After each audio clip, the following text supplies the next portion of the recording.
opinion of what Kanye said, and again, I can't put up everything. I think some of them he has deleted or maybe X has deleted. I don't know how these tweets keep like either getting deleted because he looks like he's standing by.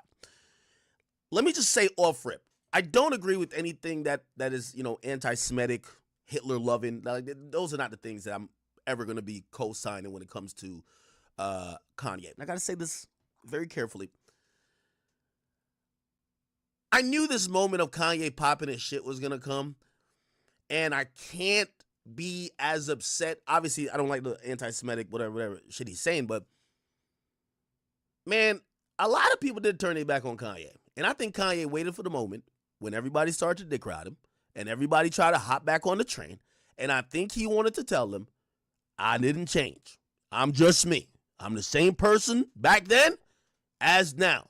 I'm the same person who said George Bush don't like black people. I'm the same person who put on a MAGA hat. I'm the same person who sent them tweets. Like, he's basically, and for that, I'm going to be honest with you, I think these days we definitely live in this world where, I ain't gonna lie, I think we all are. I didn't change. I'm not saying we have maybe the same thoughts as Kanye, because obviously back then, this shit is extreme. But I do think we all have some fear of either not being accepted or maybe, you know, especially if you're a creator, losing whatever platform or whatever you're dealing with. And watching Kanye kind of crash out, I'm like, what more could y'all do to the nigga? I wasn't that mad, except for the anti-Semitic shit, right? All right, I'm going to try to pull up some tweets. I'm going to try to be careful with it. Somebody say, Ye needs clout. I don't think these was, well, I remember years ago, Charlamagne had said, Kanye wilding out, he's doing it for attention. And I was like, no, he's not. Like, Kanye gets attention whenever he wants. But I do think, especially after he's pulled some stunts, I do think that Kanye definitely is, like, he knows, it is kind of marketing, but it's like marketing mixed with like hate. And I don't think he's saying it because he don't believe it. I think he's saying everything he believes, and he knows that the world don't agree with some of his beliefs, or some of the things he's saying I don't think are popular ideas, right? Like, for example, he spoke about Bianca Censori, that's his wife. He spoke about, you know, we live in pretty much a very woke world these days where, you know, the conversation is, yo, is she down with it? Is she being controlled? Is he trafficking her? Is he, you know, we're thinking about, like, unfortunately these days people automatically think the worst, right? We're thinking, is he abusing her? Is this some type of abuse? And I ain't gonna lie, that nigga got online and said, man, listen, my wife could do whatever the fuck she want. With my fucking permission, though. What the fuck? Like, he got on some red pill shit. So anyway, let me pull up a couple of tweets. I'm not going to read them in order. He was sending off a lot of tweets. Now, the concerning thing about Kanye, if you don't know, Kanye is bipolar, or he has admitted he was bipolar.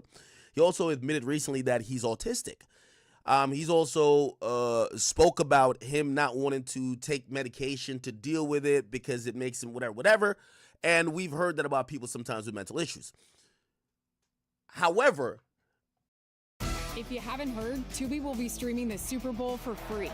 Get ready for the game and register now.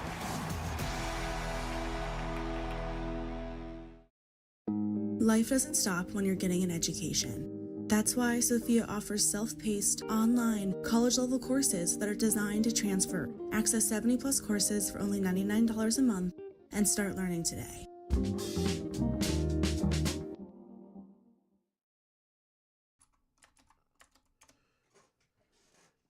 that he sent out. Okay, so first of all, oh wow, why is this so huge? Pause. Now, this was a little bit surprising for me. I ain't gonna lie. He jumped out the window and he said, fuck Virgil. Now, if you don't know, Virgil Abloh,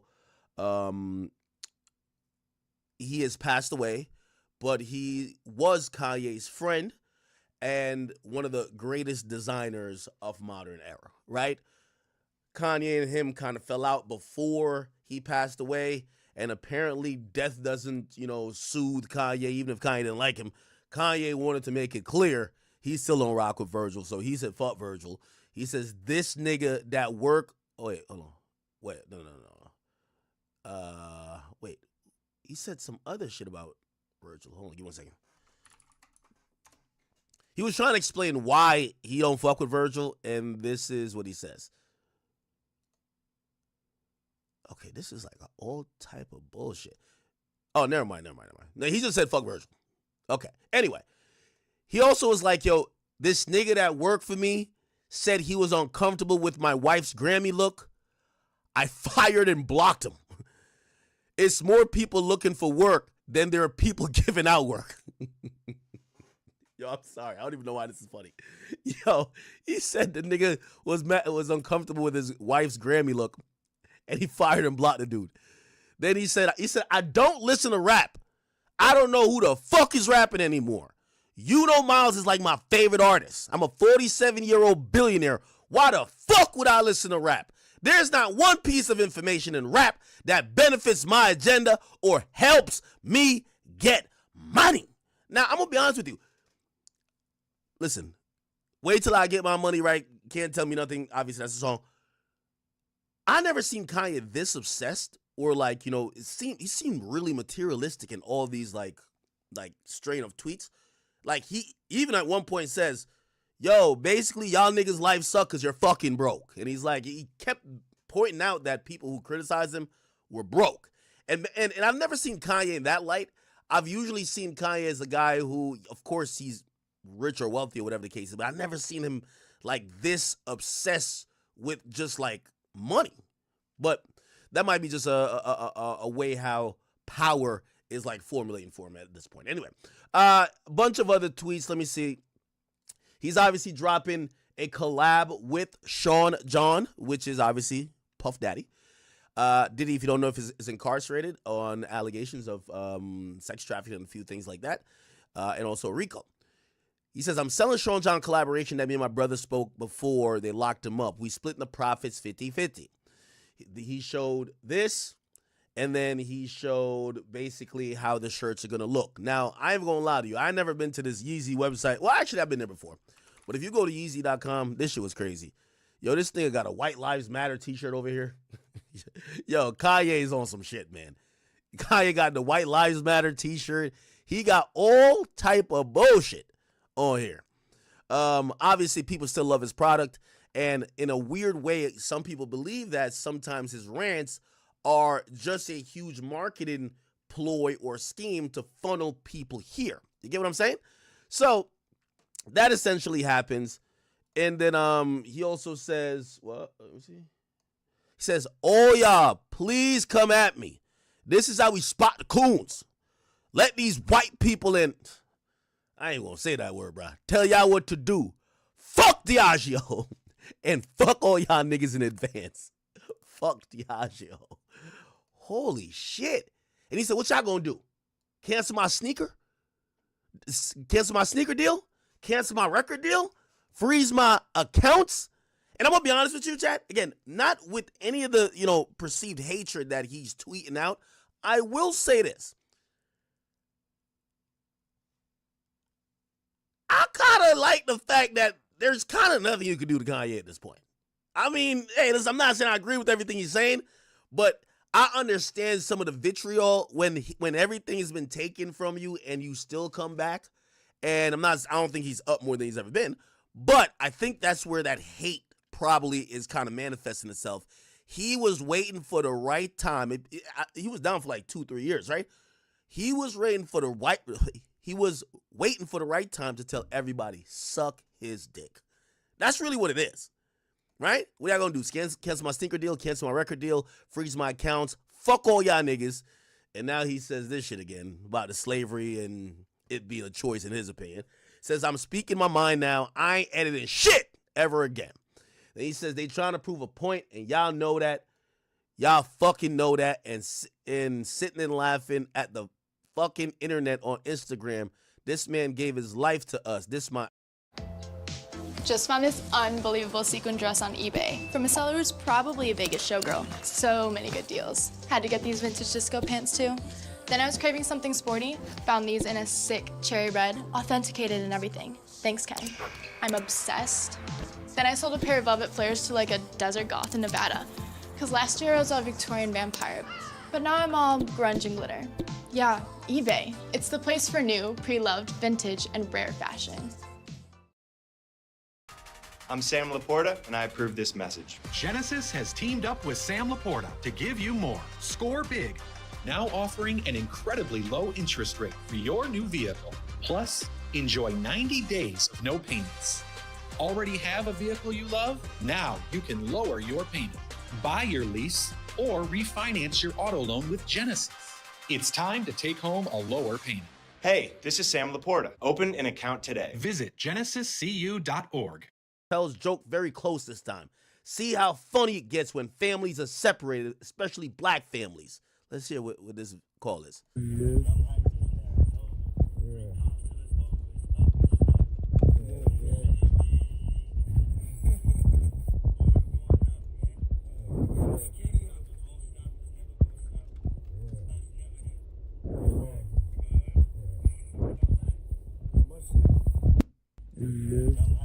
Okay, now I know I'm trying to make probably sense out of nonsense, so forgive me if maybe I'm even giving too much benefit of the doubt. It feels like also part of Kanye's plight or mission at this point is to kind of go against what he think probably hurt him, which is he feels like, especially with Donald Trump being in office, him kind of bouncing back, him having to do everything independently. He couldn't even get distribution for his music, but somehow he has prevailed. He got motherfucking nominated for a Grammy, which we thought probably was never going to happen again, but somehow Carnival was one of the biggest songs. I think for him, he's like, he wants to demolish what he thinks is this woke mentality. And that mentality is police's speech. That mentality ostracizes people. That mentality turns anything critical or any dissenting opinion to hate speech. I believe that's kind of maybe his bigger overall like goal with all these rants. And I know some of y'all might be like, no, it ain't. This nigga just like he on some nut shit. Okay, maybe it's that. I'm trying to make some sense of it, right? Okay, cool.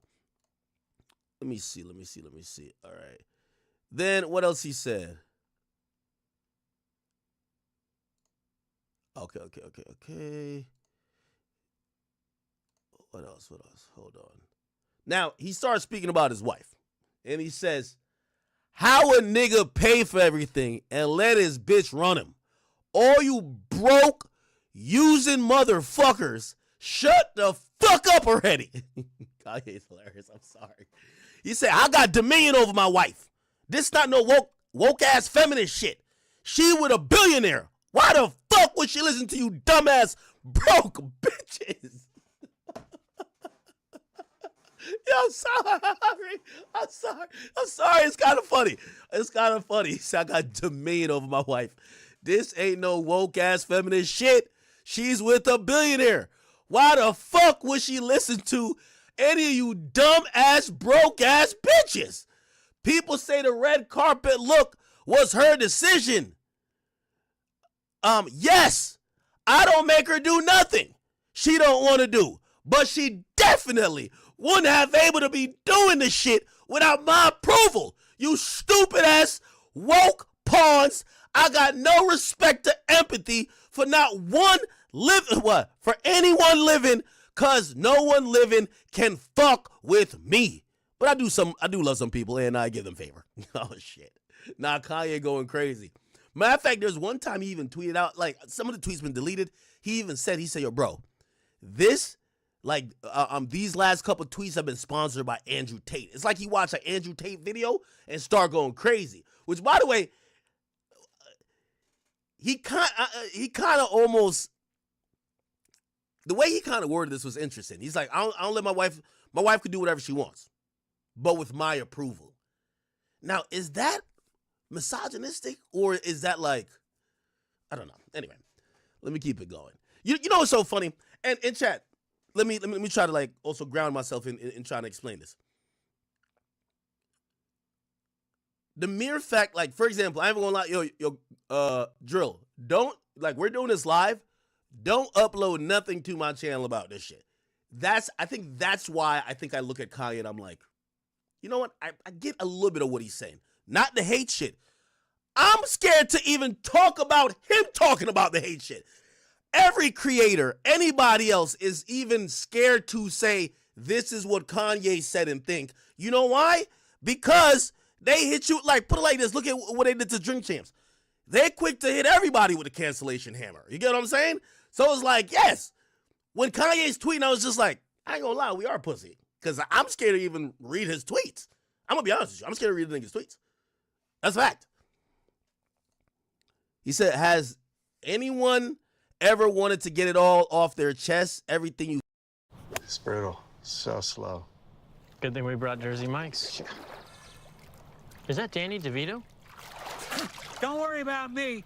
This is a commercial for Jersey Mike's. And at Jersey Mike's, the subs matter most. Freshly sliced right in front of you. That's what matters here. Almost forgot. I found your ball. It's a rock. Where the subs matter most. It's a Jersey Mike's thing. A sub above. At Parts.cat.com, you have access to the largest selection of genuine cat parts delivered right to your garage. Experience the convenience for yourself. We're making ordering parts easy so you can tackle the tough stuff. Back on Drake Good side, I don't know. What else did he say? He was saying a whole bunch of other shit. Hold on. Then he says, yay, who's your top 5 baddest bitches of all time? My wife, my wife, my wife, my wife, my wife. He says, my wife demoralizes bitches. Okay? Then he says, I was proposed, well, I guess offered. I was offered $2 million to scam my community. Those left of it, I said no and stopped working with their person who proposed it. And this was like some type of contract that I guess it was on, he had to do it on X. It says $750K paid to you up front, $1.25 million to you after 16 hours. After your post, so you have to do something for 16 hours. Your post must stay up for at least 8 hours.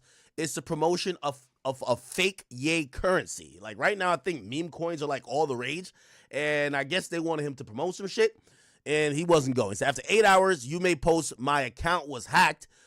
The post was not me. The company asking you to do this will be scamming the public out of what the fuck? The public, they'll be scamming the public out of tens of millions of dollars. What type of offer is this? Yo, we're going to give you $2 million to send this tweet out that we can scam everybody that buys your... Like, this would be stupid for Kanye to do anyway. Kanye is actually selling some products, and Kanye is not scamming people. I mean, he might be everything else, but he's not scamming people. All right, what else? He says, yo, every rapper is yay until yay show up.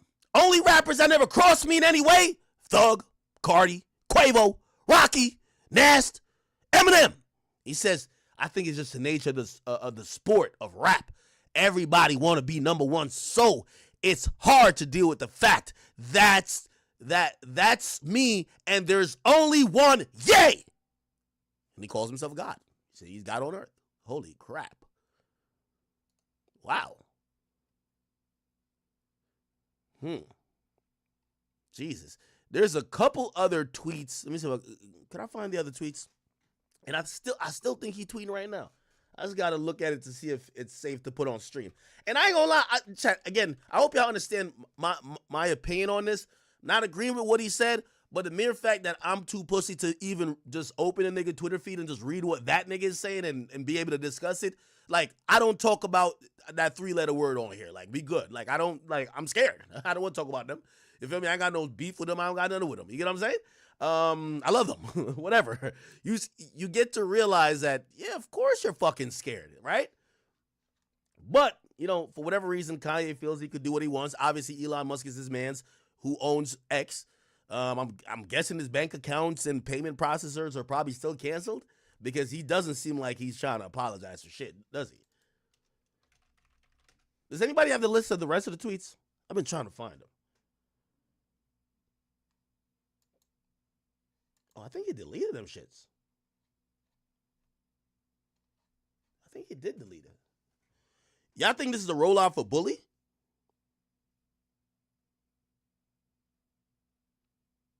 What? Now, here's the thing. Obviously, you know, at this point, I know Aiden Ross had this thing called brand risk. Kanye, at this point, is radioactive. Apparently Kai, who we just saw with Ye, and he was with Ye at the Grammys. He says he's not about it. He was supposed to go to Japan or some shit to do the interview with Kanye. And he just announced, he said, yo, that's done. He ain't going to be doing it no more. Now, yo, I do want to say this, though, for everybody who likes Kanye, and this is the power of music. Because Kanye does this shit all the time. He ain't never changed his opinion. Like, Kanye's spouted certain things about whether it was abortion or whether he thought about these certain people or whether his political views. He's never changed his mind. But here's the thing about, and this is the hypocrisy. Every so often, when he doesn't go on those rants, we forget, we forgive, and we realize why we love him. And this is why I think, yo, Kanye has like the GOAT catalog. Because he's the only one that we could forgive 50 million times. Like, we have forgave Kanye 50 million times. And at this point, I will say, anybody who's acting like what Kanye's saying now, he was joking, he must be going through a bad trip, he was off his meds. No, this is how he thinks. If you're going to fuck with him, if you're going to like him, if you're going to want to do something with him in the future, this is how he thinks. He ain't changing his mind.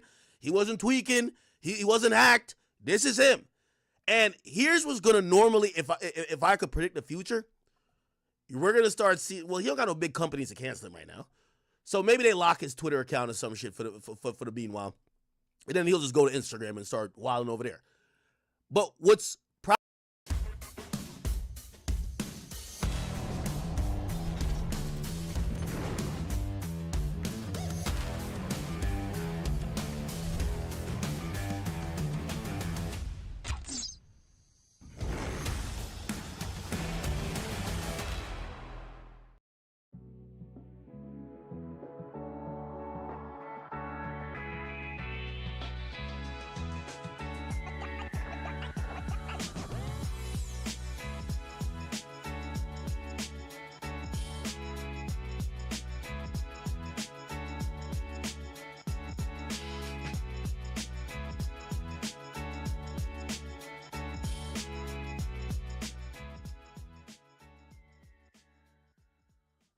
Nah.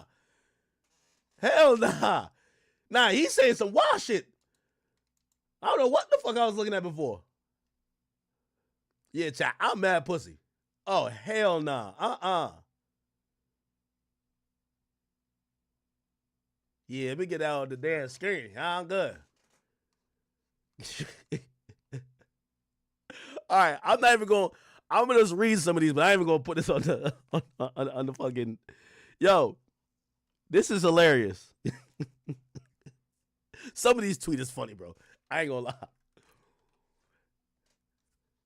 Yo, he said, I love gay people.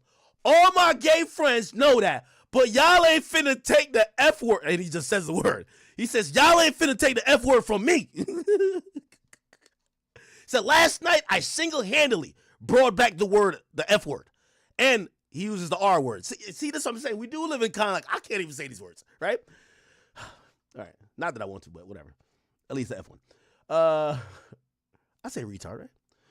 You're welcome or thank me later. Deciding on what ending is better. Somebody says, all right, then he says, yo, I can't even read this shit, bro. I'm telling you, yeah, you have a point. Yeah, we're all bad pussyfied. We be watching what you say and like looking with one eye like, wait, what's going to happen to him? He says somebody or the group of people wrote Martin Luther King's speech. Happy Black History Month. So I got back to 2.77 billion without a coin. Remember that. Then he said, yo, this is crazy. He says, yes, I work with gay people and I still use the F word. He says, any gay person that works with me and gets mad at me using the word F word is a F word. This nigga's hilarious. I can't say it. Yo, this is crazy right here. He said, fat bitches are sex offenders. I see them and I'm sexually offended. I'm sorry, this is funny. It's crazy. He said fat bitches are sex offenders. He sees them and he's sexually offended. Making lingerie for fat bitches is like giving knives to little kids. They gonna hurt somebody. If you find yourself in a fat bitch pussy, just remember it's cause you're broke. Nah, this is crazy. Nah, chat, this is crazy. Yo, nah, this is a legendary tweet, though. This is a legendary tweet. This is a legendary tweet, bro. This is a legendary. Yo, Drill, ask this whole segment, bro. We can't put this up. YouTube gonna strike this saying this is hateful shit, gang. I ain't gonna hold you. What? Yeah, yeah. No, this is crazy. The niggas said fat bitches are sex offenders. When I see them, I'm sexually offended. Making lingerie for fat bitches like giving knives to little kids.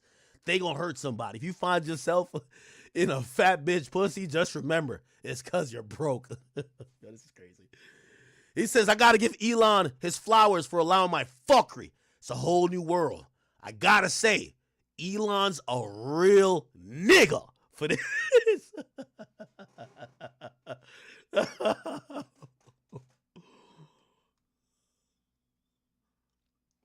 He said those people I ain't gonna talk about, that worked for me did not quit after last night. I got 3 words. I ain't even gonna say that neither. Damn, I can't even. Then people were saying that Travis Scott unfollowed him. I think I can read this. Yeah. People that said Travis Scott unfollowed him and he reacted to that. Where is it at?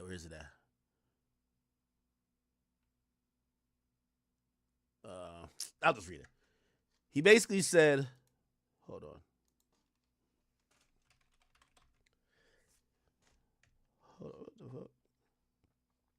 Oh, he said, I love Travis, Virgil, and Drake.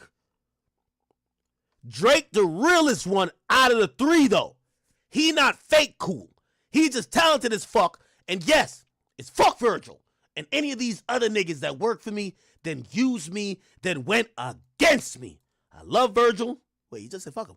I love Virgil, and he used that very love to beat me.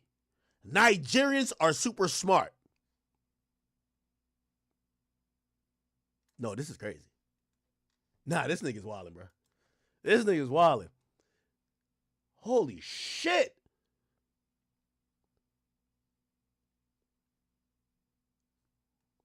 He said, I love when those people come to me and say they can't work with me anymore. It's my favorite. 2.77 billion and counting. So one thing about being God on earth is that you constantly have to forgive every. If you're the most followed person on all of YouTube and you almost never do interviews, where do you come first? All right, GMA interview. This will be fun. GMA Tuesday. 350 million YouTube subscribers. #1 show on Amazon Prime. You're 26. How did this all come to be? Mr. Beast tells all. Oh, boy. So what does he now want you to know about his Beast empire, his personal life, and what's next? Let's do it. Tuesday, only on Good Morning America. Not everyone's life runs in straight lines. At Sophia, we get that. Our flexible, affordable, self-paced college-level courses help thousands of people just like you complete their degrees for only $99 a month. Did not get our word. You extorted niggas. Niggas means men. Bitches means bitches. Yo, this guy's crazy. I gotta read it in the shouting voice. I'm sorry, Chad. Chad. I'm a little pussy. I can't put these on the screen. I mean, I could, but shit. Okay. What else he said? All right, hold on. So I was trying to think of a Travis. Oh, he said, I was trying to think of a Travis tweet, but then I just didn't care. Now back to these woke fat bitches. Plastic surgery gives people a second chance at life. Holy crap. Then he says, I would imagine everybody on planet Earth wish they could do what I've done in the past 12 hours. So all the best to my friend Gosha. Let's hang in Russia again. This summer to Valentine and Oleg too. Love you all. Okay. And he says, you can never be a older, I don't even want to say that word neither. You can be his boy. Okay, I'm going to just skip those tweets. George Farmer, I did not fuck your wife. Rest easy. Gerard Kushner, on the other hand, Oh man.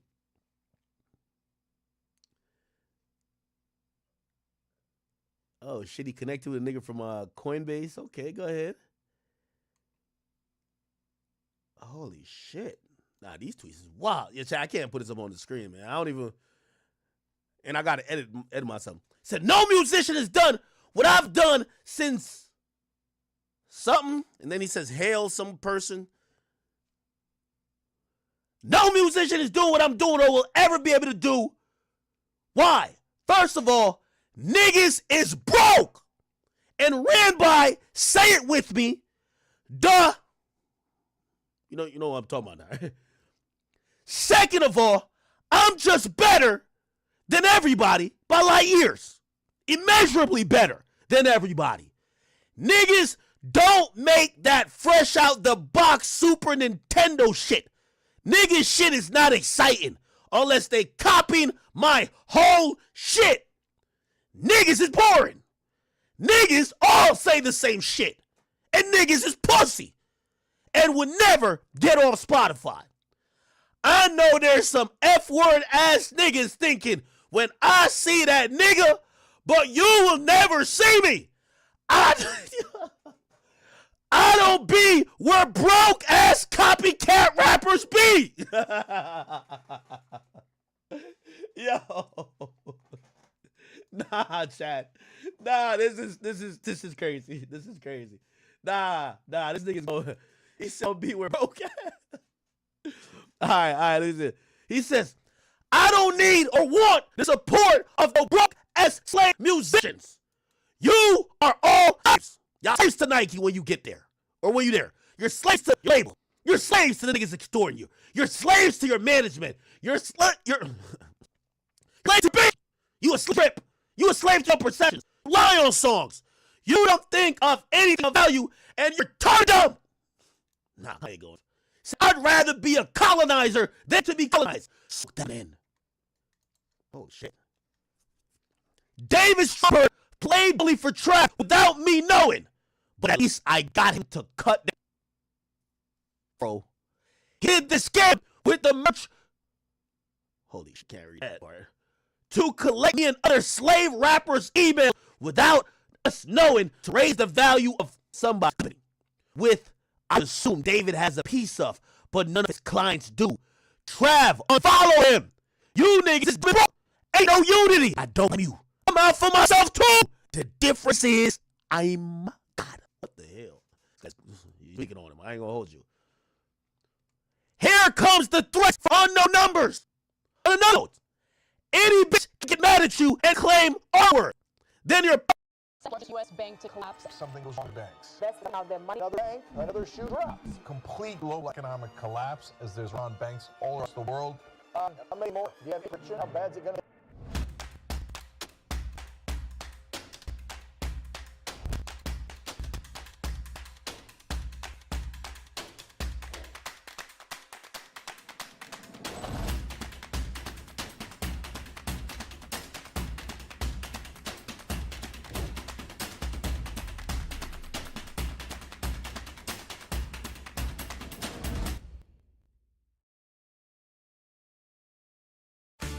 We small parts make a big impact. Visit parts.cat.com and buy online, operate anywhere. Visit us online at parts.cat.com. It's not hire fat or ugly people. Nah, this is good. Yo. I nigga say he don't hire fat, ugly people. This nigga going on, bro. He says, whoa, schizophrenia is schizophrenic black? Whoa, racist. Okay, he's clowning somebody else who's talking about him. Says, so funny how niggas rapping about killing niggas is not hate. Posting a swastika is hate. So you know who hate black people the most? Black people. You know who killed black people the most? Black people! Holy shit.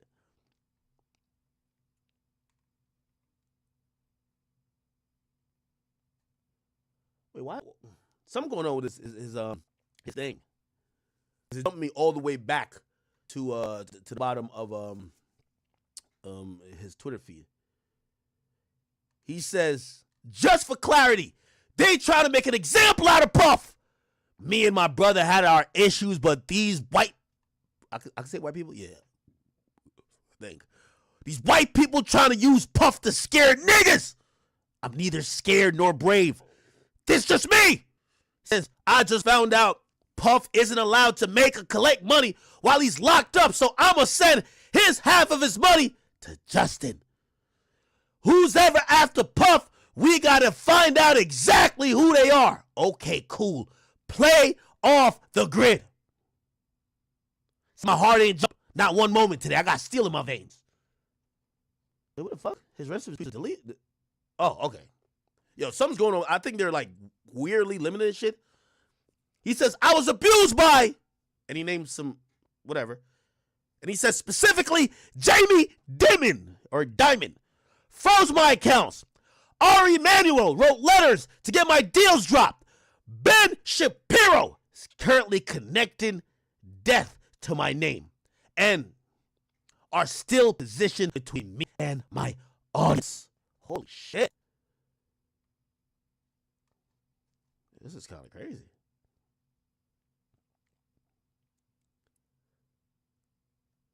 Yo. Somebody posted, they said, yo, Ye is going so hard we're not allowed to retweet him because his posts are limited. And Ye says, nah, I am racist. But that wasn't racist right there. He was basically saying his okay, I'm gonna try to read this, but I gotta edit out mad shit. Yes, I'm pussy. I'm just not yet like it. Said niggas, newsflash, white people and people are different. You can get money with people, but they always go steal and invite you over to their house on Friday. White people do not fuck with this. They leave that to the. If you think get money with a white person, if you think you get money with a white person, it's not true. That so-called white person is actually and hate whites because okay, he talking about some. Okay, I can't read the rest of that. He also responded to Corn. What did he say? Yo, he violated Corn.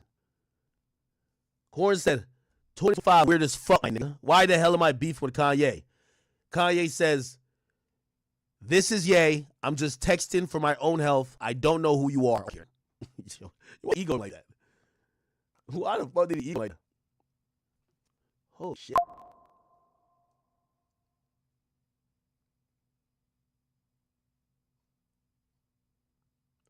Oh, shit. Him and Corn was really getting into it. Just, whoa, just heard me. Rest in peace, Kanye. And Ye responded to what Corn said. And Ye responded and said, you corny. Broke. Oh, man. Let's see if we can find this. Yeah, this is, look. Wait, let me see. Good morning. Mission is up the mountain. Face tracking, mic setup, flip screen. Dude, this is sick. Probably the biggest thing is the new sensor, and they have a crazy lens on it. With that lens collaboration comes the Leica profiles that you can actually shoot on. I feel like that's where it's kind of useful to keep a camera like this in your kit, because when the other ones can't physically take that kind of beating without getting some potential serious damage, the last man standing was the Ace Pro 2. I'm Sam Laporta. Approve this message. Genesis has teamed up with Sam Laporta to give you more. Score big. Now offering an incredibly low interest rate for your new vehicle. Plus, enjoy 90 days of no payments. Already have a vehicle you love? Now you can lower your payment. Buy your lease or refinance your auto loan with Genesis. It's time to take home a lower payment. Hey, this is Sam Laporta. Open an account today. Visit genesiscu.org. Yo, these are the true thoughts of Kanye West. If you listen, me, I know how to compartmentalize, right? Like, for example, I support killers in the sense of these rappers claim that they've killed people, but I've still listened to their music that puts money in their pockets. Now, if you just say a blanket statement, would you give money to a murderer or a serial killer? I would say, fuck no. But, you know, I compartmentalize. I don't need to agree with everything you do. And usually the things that I don't agree with you on, you know, especially if I can see redeeming qualities, I try to just as much, and it's gonna sound hypocritical. I try to look away. Like when it comes to Kanye, I don't know why he has an issue with people that are Jewish. I don't know. Yes, I probably say no. I don't agree with it. However, I'm able to be like, hey, listen, his music.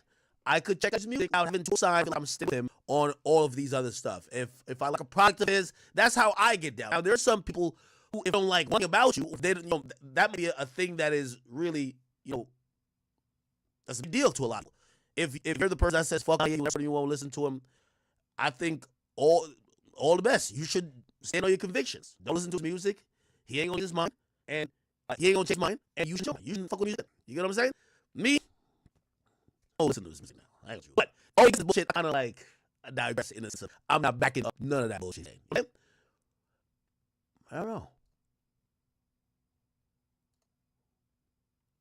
This is I'm just my own health. I don't know who you are or who you. Damn. Holy shit.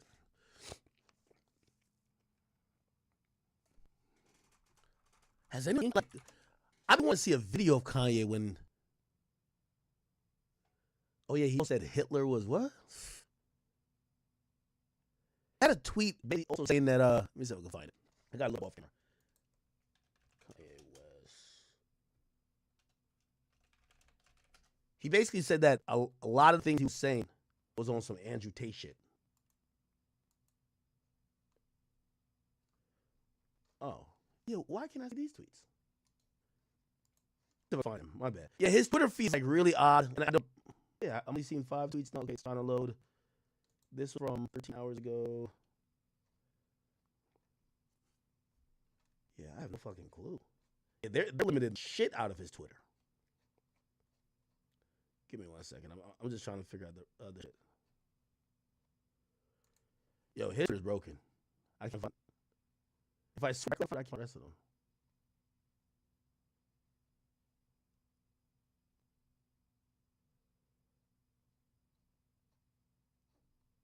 I can't find it. All right, whatever. All right, people. I'm gonna leave that there. He is supporting. It looks like he's gonna be helping maybe Diddy's defense. He's really talking to the kids. He believes this innocent man. It's kind of ironic because previously in the past, Kanye attacks Diddy. Previously he had said he had put out a message where he called Diddy the cops, called him the feds. Kanye Diddy. And he even said that Diddy was trying to kill him. He says, car convo, I'm selling these teas. This is when he was trying to do the White Lives Matter teas, I believe. I'm selling these. Nobody's getting between me and my money. And also, I'll say it's a little bit ironic. I know Diddy's down right now. He's up. But Diddy, it's not like wherever Diddy was standing off. Connection much different than the power of a degree is still something one can never take away. Sophia offers 7+ college-level courses, all online and self-paced for just $99 a month. It's easier than ever to further your education and achieve your goals.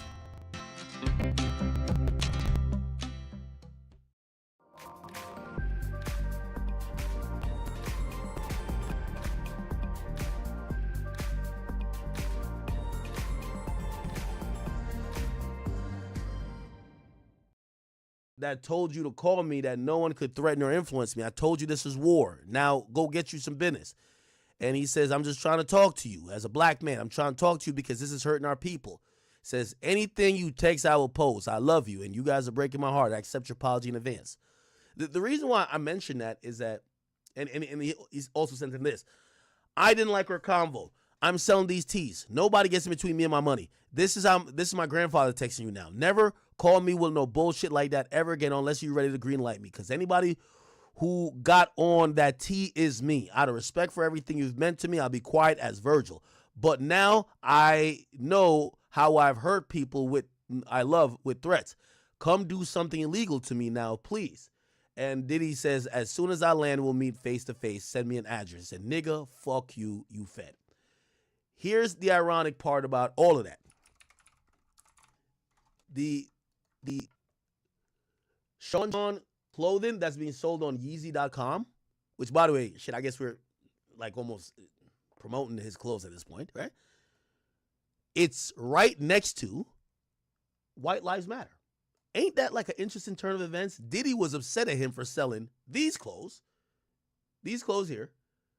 And now Diddy has approved for his clothes to get sold on the same website right next to this shit here. It just kind of shows Diddy, when he was free, like he was more caring about the white lives. You're hurting us as a people. Diddy locked up now, and he could compartmentalize. He's like, man, fuck what you told me about that White Lives Matter. Nigga, sell a couple Sean John shirts that I could pay this legal fee. Fuck that. Let's get me out of this problem. Fuck that. So it just kind of shows, right? Anyway.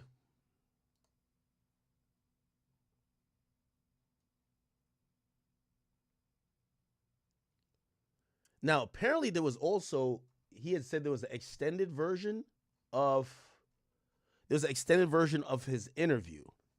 Let's see if we could play. By the way, we got 2 Kendrick Lamar interviews to play. Hold on. Okay.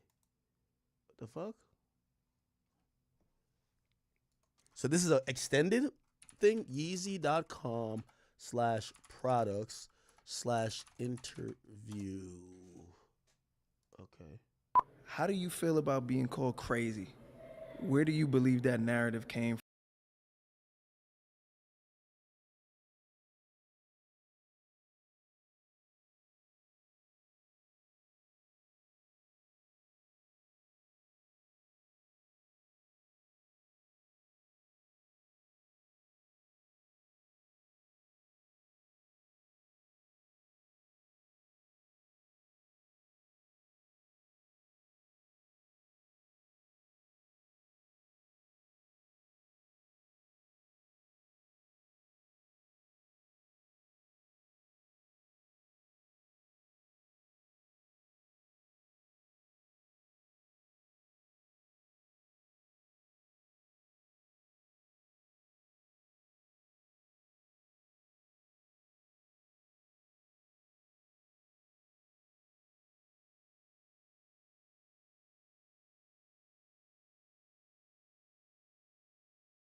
From me doing crazy shit.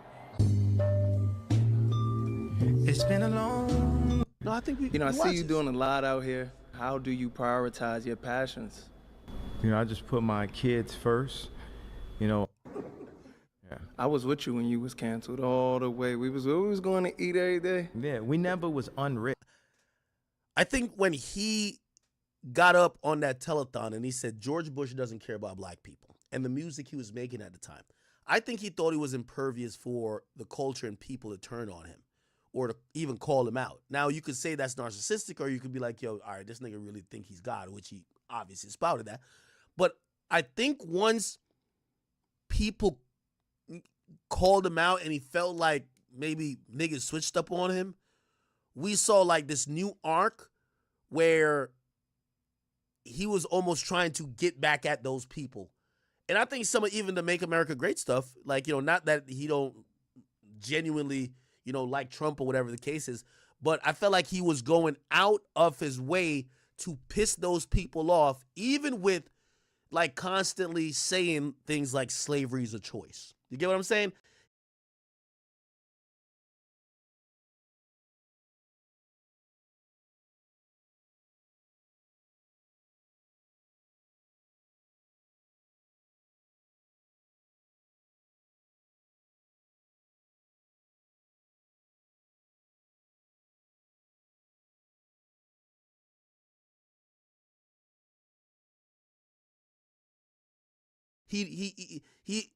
There's a nuanced way of really understanding that whole thing, and obviously, like, it's just a dumb statement in general. But I think he wanted to piss those people off, the same people he felt he was standing up for. But I think he has this God complex where he literally believes that, hey, since I did this for y'all, or I gave y'all this music, y'all should just let me do whatever the fuck I want. And there's a little bit of a petulant child in there where anytime he gets told no, he really kind of tries to get back at those people forever, in his mind, turning his back on him. The cancellation shit, I really think a lot of the shit he's saying now, I think he was really upset, which is natural. I think he was really upset that, okay, of course his bank accounts or whatever got canceled, but a lot of people, like even At CAT, we know small parts make a big impact. Visit parts.cat.com and buy online, operate anywhere. Visit us online at parts.cat.com.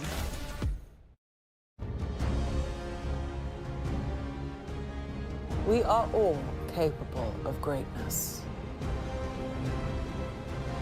And within every person lies the potential to write the course for us all.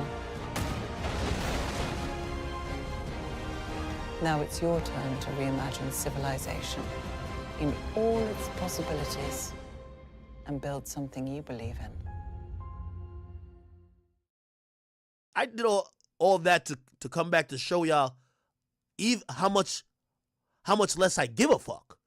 You get what I'm saying? So I do think he's carrying a lot of kind of hate that the cancellation and people isolating him, that he's not going to forgive, and this is his opportunity to call it all out. That's why he keeps saying, these are the only people who stood by me. He even said, I didn't even see the tweet, but he said Ty Dolla $ign was the only real nigga who actually stood next to me. Eat every day. I remember when they froze your accounts. Man, listen, I had to put my little American Express down. You was pulling up every day like, hey, Ye's over here eating. That's the first time I seen a billionaire have no access to money. It was crazy. It was like some Black Mirror episode. They wanted to do everything to prove to me that I didn't have a right to say anything out loud that went against people who own the media, people who own the music industry, people that Drake is going, up against right now. And that's also very interesting. I don't know why Kanye sees himself like this, but if you notice, Kanye aligns himself with anybody who seems to be fighting, quote unquote, the power. And when I mean the power that be is whoever you think the establishment is in whatever industry, right? Like he's like on one side of it, and you'll hear him say, he's like, yo, like he's celebrating Kendrick being victorious in his opinion versus Drake. He's like, nah, yeah, yo, he killed my nemesis or whatever. But he's supporting Drake when he's looking at it, saying Drake is bucking at the system, which is UMG or whatever you might call it, the music industry, right? He supports people who he feels is challenging the system. Him and Puff were having some disagreements. Obviously, we read that already. As soon as he feels like, oh no, the powers that be are coming for Puff, he's Puff's biggest supporter. You get what I'm saying? Now, ironically, we could say, anything. We could say, I'm going to kill you. We could say, I'm going to sell drugs to you. We could say, I do drugs. But you can't message that. You couldn't even message on a song. You imagine? Because it's the censorship still. No, for sure. I love how you can't be controlled now because, you know, you was in the system, you kind of broke free and found other ways to get to money, you know, so now you... Now, let me ask y'all a question, chap. Do you think the Grammys regrets inviting him, nominating him? And that's the thing I keep telling you about Kanye. Like, we want to love him. Like, I think this is why he's so different than everybody else. We've seen movie stars literally just get canceled, and I don't think there's no one with a catalog or product or art that makes us want to forgive them. We're just saying, yo, you're out of here, fuck you, it's over. With Kanye, like, for all that we're talking about Kanye, he's anti-Semitic, he's blah, blah, they invited the nigga to the Grammys. They invited the nigga so you could, like, people want to forgive him.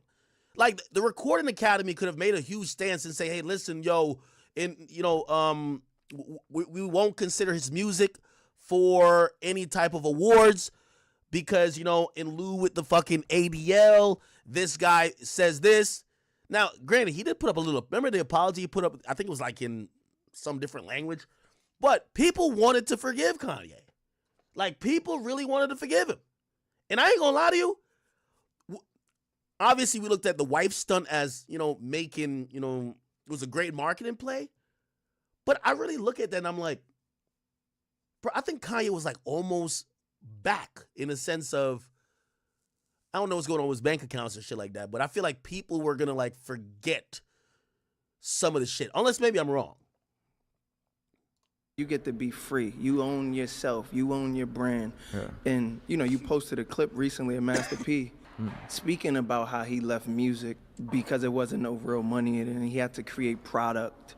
When did you know, like, I need more than just music? Master P was always a visionary. Like, everyone looked up to the fact that he could shoot a movie fast, and everybody in the hood. Now, you see how he's saying he's supporting Drake, and then he gets to this, and again, we played this You before. killed my nemesis. He's talking about Drake and... Where's the movies if it ain't no Drake? Yeah. For me, it's like, or at least took him down for a little bit. You know, in superhero films, like maybe it's like one of the characters, Wolverine or something, just goes away for a couple films and stuff. I'm like, damn, man, it's like, it was really challenging for me to make Father Stretch My Hands. Hey, it's me. You know, the voice in your head that's always reminding you to do things. Listen, we're not waiting to do our taxes this year. Here, go to OLT.com. It's simple, fast, and accurate. Federal filing is free, and state filing is only $9.95. It's comprehensive and covers simple and complex returns with 100% satisfaction guaranteed. This way, we have more time to, well, procrastinate on other things. Don't wait. File your return at OLT.com. What's up, guys? Your friends at Diamond C are excited to bring you an all-new series of trailers called The Baseline. We crafted these trailers with a basics done best approach, taking all the core functionality and the core backbone, the structure of what we've learned with the Diamond C product over the years, and integrated it into the platform of the Baseline. Think about an SLT work truck versus a Lariat work truck. They both have the same core functionality, motor, engine, drivetrain, that kind of thing. So same concept here. The Baseline is what you need to start with. Don't accept anything less than the Baseline.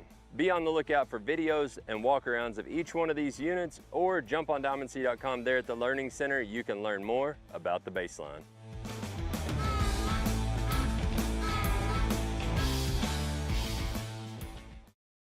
Before we get to that,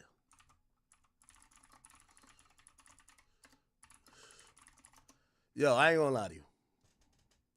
I ain't gonna lie to you. Chat, the dick riding got to stop. It got to stop.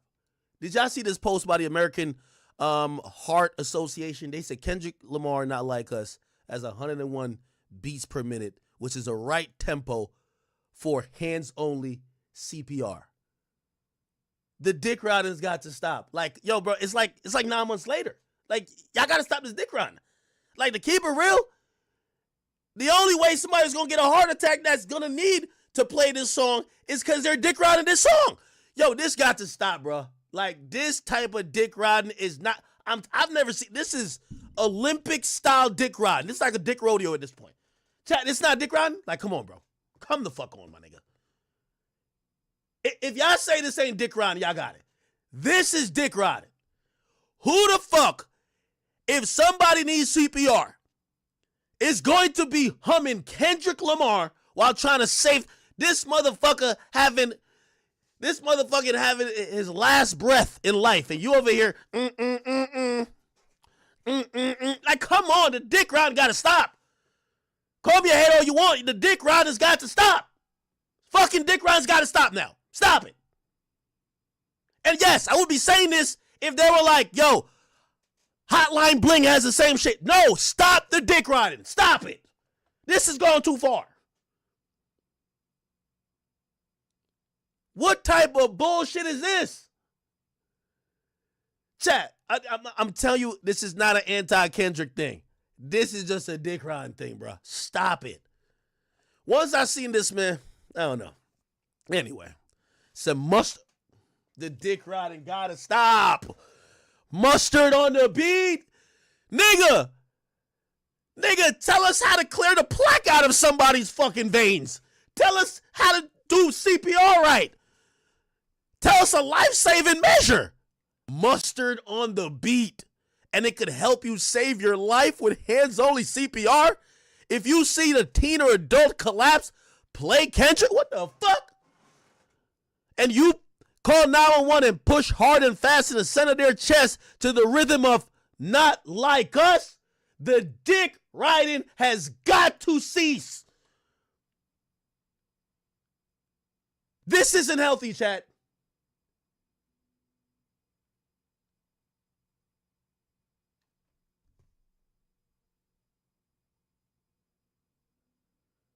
Yo, even Kendrick fans could admit, yo, this is dick riding, bro.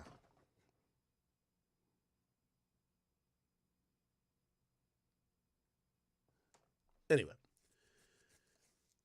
let's get to the Kung Fu Kenny interview. By the way, I'm gonna be honest with you, man. Yo, Kendrick, brother. Kendrick. Hopefully we could play it. Apple Music sometimes they don't like nobody using this shit. Yo, so he did a whole little press conference. Let's see if we could get into it. Also, there's an interview that's coming out, I guess, with him in a car with somebody. Yo, Kendrick, man. Kendrick did this interview. He's looking meek and timid and just kind of like shy. He doesn't like, yo, I hate when niggas try to like whitewash. Yo, Kendrick, you here? Like, I'm not saying, he has a great catalog, right? I think Kendrick is one of the greatest artists ever. Like, y'all know, I don't take shit away from niggas. But this nigga is really up here singing or acting like, bro, you're here because you won the battle, gang. That's in a lot of people lie. They say you won the fucking battle. Talk about the battle. That's what we want to know. We don't want to know nothing else but the battle. What you think about Drake? And I want the same energy. Fuck that nigga. I thought that nigga was a certified. I want to hear it. I want to, like, Tupac would have never done no interview where he's trying to keep it mad PC. He would have said, man, fuck that nigga, Biggie, man. Fuck that nigga. And fuck Puff too. Fuck Bad Boys and Staff record label and the whole mother. Yeah, that's. So anyway, let's get into it. Something that I myself have had to go through. And so I want to educate people. Life doesn't stop when you're getting an education. That's why Sophia offers self-paced, online, college-level courses that are designed to transfer. Access 70+ courses for only $99 a month and start learning today.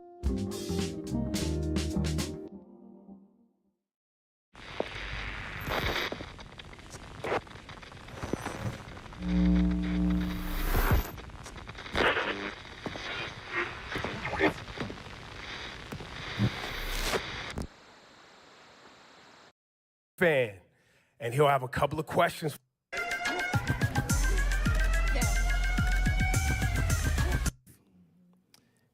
As high as now. Ooh, that's a lot of things in Vail. Well, y'all gotta make some more noise than that. Okay, here we go. Okay, all right. Don't copyright me. Good morning.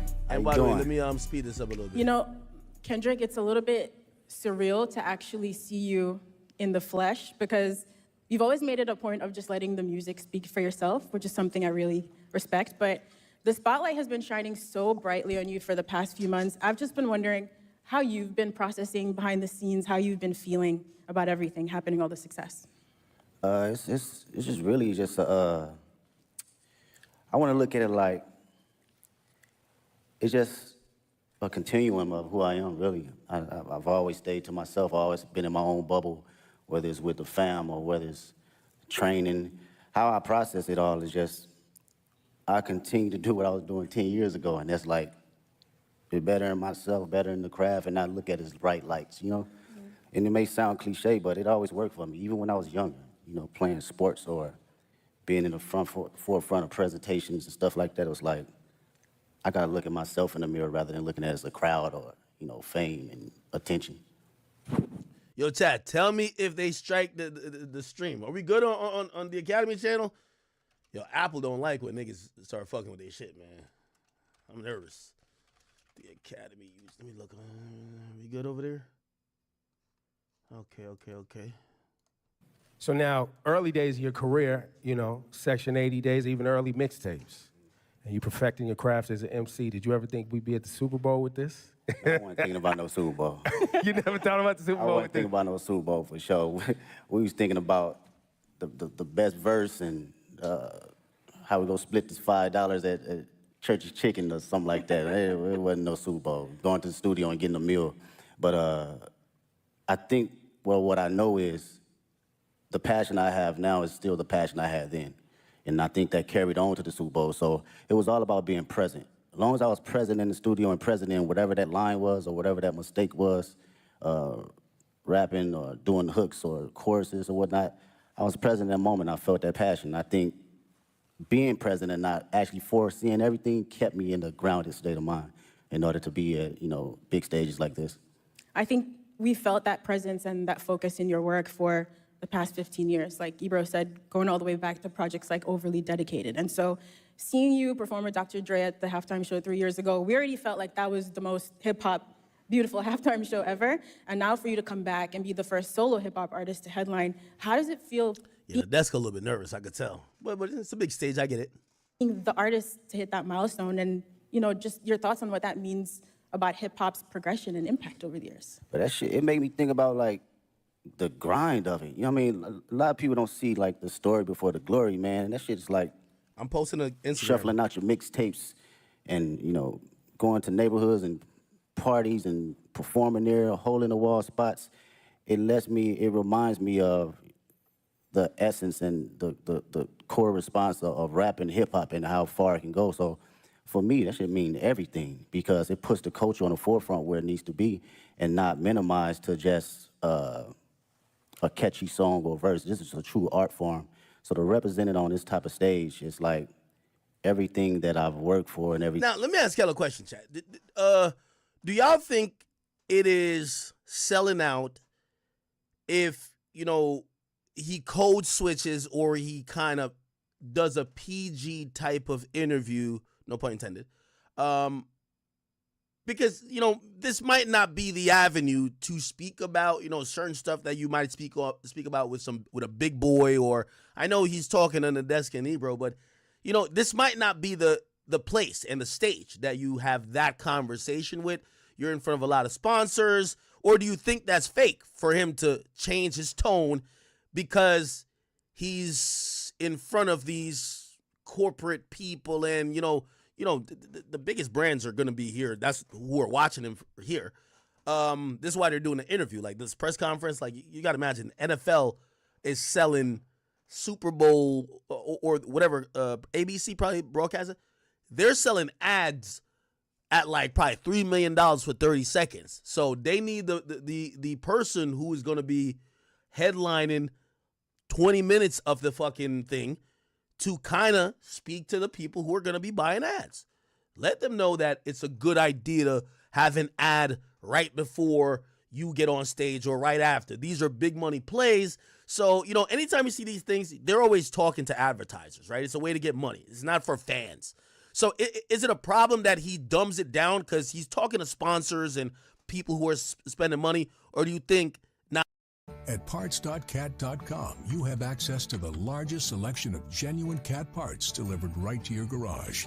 Experience the convenience for yourself. We're making ordering parts easy so you can tackle the tough stuff. You're up. It's time. All right, let's do this. That is true. That is also true. How do we know the good from the bad guy? If they're shooting at you, they're bad.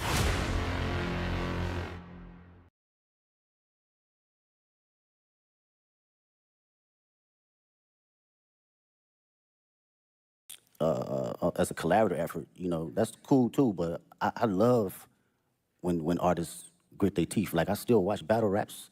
I still watch Smack URL from Murder Mook to Lux to Tay-Rock, you know, my bro Daylight.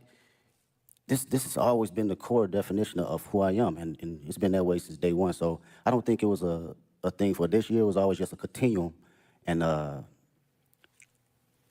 what I will say about this year, it was more from a space where I think a lot of people was putting rap to the back, and you didn't see that. You didn't see that grit. You didn't see that bite anymore. So I always took that in consideration in going into any type of my music. That's interesting. So I hope this makes sense, right? You know, we've been following your journey for about 15 years, and am I reaching or I'm like doing too much? I'm expecting him to say, fuck Drake, man. Fuck that nigga, man. That nigga been sneak dissing, man. I've been dissing him. We finally got it on. I beat his ass. I'm expecting some flagrant shit, but I get it. I get it. You have been so consistent in the messaging and the focus, like you said. By the way, I don't think, I watched this before, I don't think they mentioned Drake at all. And you've always moved with integrity. So in a lot of ways, I feel like we thought we knew exactly who you were as an artist in a positive way.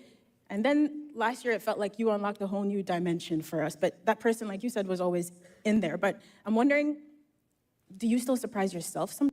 You know what I'm getting from that question? Yeah, we thought he was a man of integrity, but you done lied about this nigga, called him all type of PDFs. What's up with you, man, and this fucking lying, nigga? But I think he's going to spin it in the, you know, we haven't seen the battler actually battle, right? We knew he could battle, but we never seen it, right? Sometimes, did you surprise yourself last year, or was it just us, the fans, with our jaws on the floor, just stunned? That's a good question. Surprised myself? Nah, I don't think I surprised myself, because this, for me and for my partners that's been around me since 2005, 2006, like my brothers, they know my personality, they know my capabilities, even when it, you know, wasn't presented to the public at first, right? So this is just like a revolving door of what I've been doing in Carson Studios, at the Homie Garage, or my brothers at TDE, or just anybody around the city of Compton in LA. It's just magnified to the level where I've progressed it and you know, did enough hours to know, okay, I know where to place it now. I know how to make it connect with people. It feels like each album, too, getting to this point was like, it was an album for the culture, and it was an album for the critics. You know what I mean? And then it was for the critics, yeah. and then GNX comes along, and it's like, nah. This album for anybody, everybody, and anybody who want it at any time. And you brought that energy. And the energy you brought on GNX was an energy that I don't think was really happening in hip-hop. Like, it's a Public Enemy level energy. It's a Ice Cube, America's Most Wanted energy. For sure. Like, it's a classic, you know, timeless energy. Talk about your headspace between Mr. Morale and this GNX. Yeah, no, that's great. Go back even further, man. Speaking on that energy, like, it's my cousins was like DJ Quick, you know, and Dre, you know, these folks that my people was playing. So I always had that DNA. And, you know, you heard that DNA a little bit on Good Kid, Mad City, but I wanted to tell my story first, right? And fast forward to GNX, I felt it was just a perfect time, because not only the energy was lost, but it was the energy that was bubbling inside of me as well. I wanted to go back to the forefront of just the bite and just the grit of rap, just all raps and hard-ass beats. And that's like the basics for me. I thought about, damn, what I used to like when I was a kid.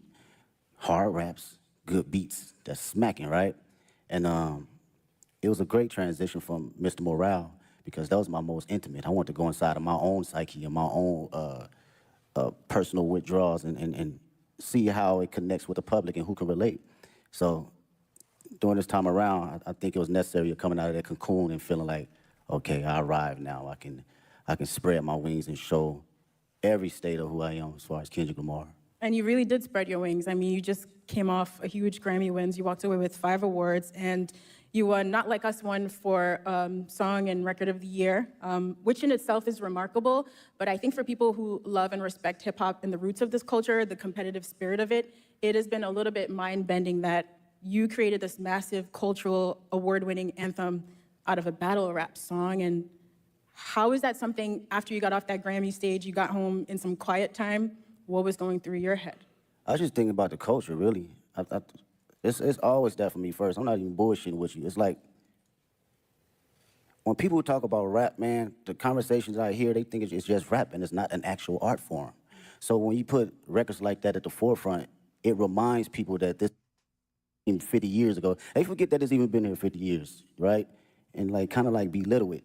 So I love to see that it gets that type of recognition for just straight raps, from awards to the billboards, all that, because this is truly just as big as an art form and a genre as any other genre. So that's what I think about, and I feel accomplished being able to do that. You know, whether somebody else come behind me and do it again and quadruple it, I love to see it. If that was my purpose to do that, then that's exactly what it was for that particular moment. I think people often miss the significance. Yo, chat, y'all can say I'm hating all y'all want, man. I don't like trying to putting a bow and decorations on a pile of shit. And what I mean by that is I'm not saying nothing with this is a pile of shit. This whole moment we talking about, this fucking interview, him performing at Super Bowl, is a culmination of a really nasty, ugly rap battle on both sides. And trying to act like this is some divine art moment that was, no. This was a nasty, knock him down, drag him out style battle that the biggest battle ever that led up to this moment happening. That's why I don't like us putting sprinkles on shit. Like, nah. This was a nasty war. Nasty. And again, both sides. But us acting like this is some ultimate art shit, I'm like, okay, fine. I'll go with it. So that Record and Song of the Year award, because that Song of the Year award is a songwriter's award. Like, it's not just the biggest song. It's like someone wrote a song.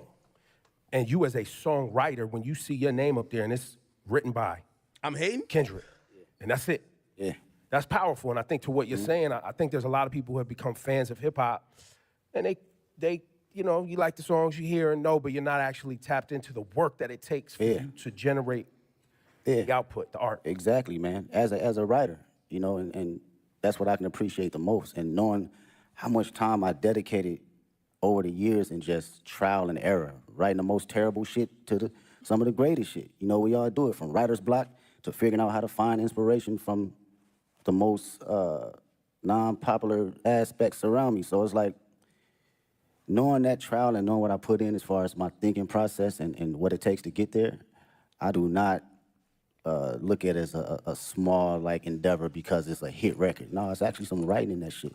You know, whether it connect with you on a spiritual level, whether it connect with you on a comedic level, whether it connect with you just on a personal dynamic, it's still from a writer's point of view.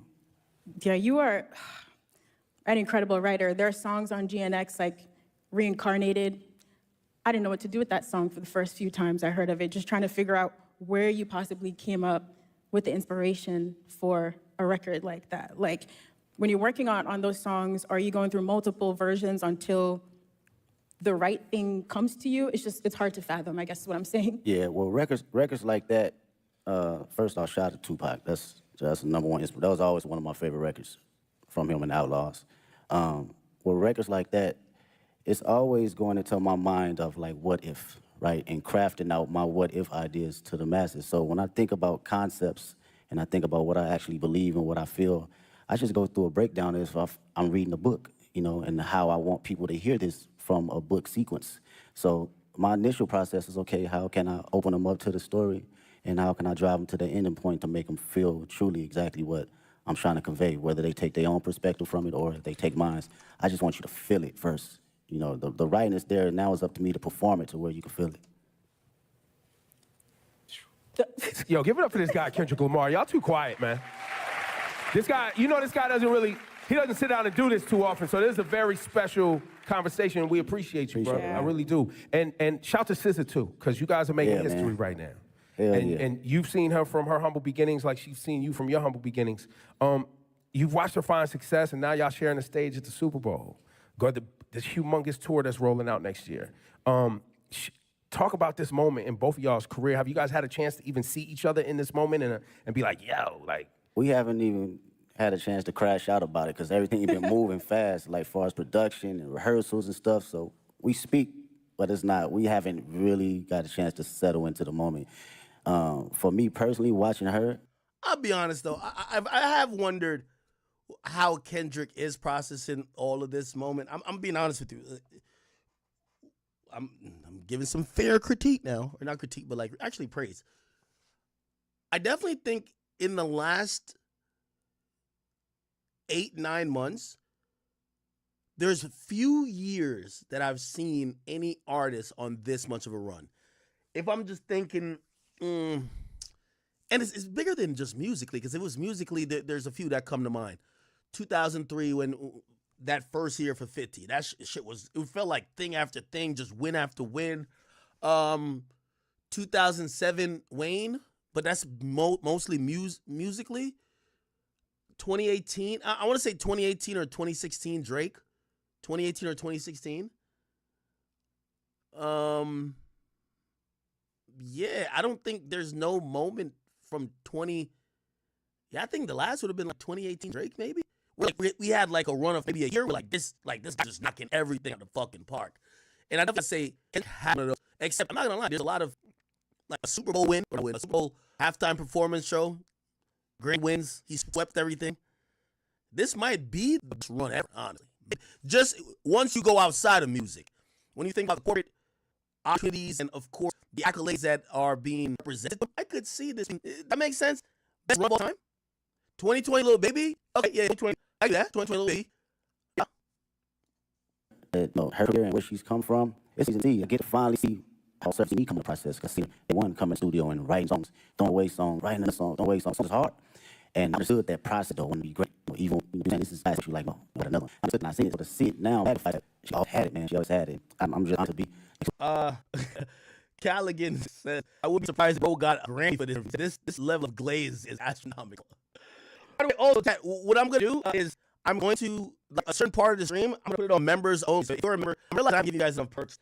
If you're a member, I'm going to turn streams, both YouTube streams, to member-only mode. All right? Even though I think there's a badge next year. Yeah, you've worked really hard to be here at this point, and on our part, we made you detail that journey for old and new fans, coming up through the ranks at T and now wanting your own name to be Lang. So performing at this Super Bowl is very much us as fans getting to celebrate in this beautiful musical legacy, but also you're stepping out as an entrepreneur. What is it like to build your own business and to also showcase some of that creativity on this platform? Oh man, I love the process. Shout out to Lang, make some noise, Lang. Yeah, that's my team. It's a couple individuals. 5 very executives working in, make sure are doing something that will long culture. From these 30 or sturdy. There's 30 people that like. Who are the executives like? Executive speech line. 1, 2, 3, 4. Who's the 5th? Man, website. Okay. You know, from a business standpoint, fashion, film, books. They out being around like-minded individuals that have respect outside of just music. So through that process, it was for me, but even more process of me enjoying different ideas and different backgrounds and things. I love it. Somebody says Nadella. I don't know if I'm a Bleska. I mean, it's an Apple Music. And they called us right. We want some answers, but do we have any examples of things like this? Apparently, this is contractual, so you have to do this.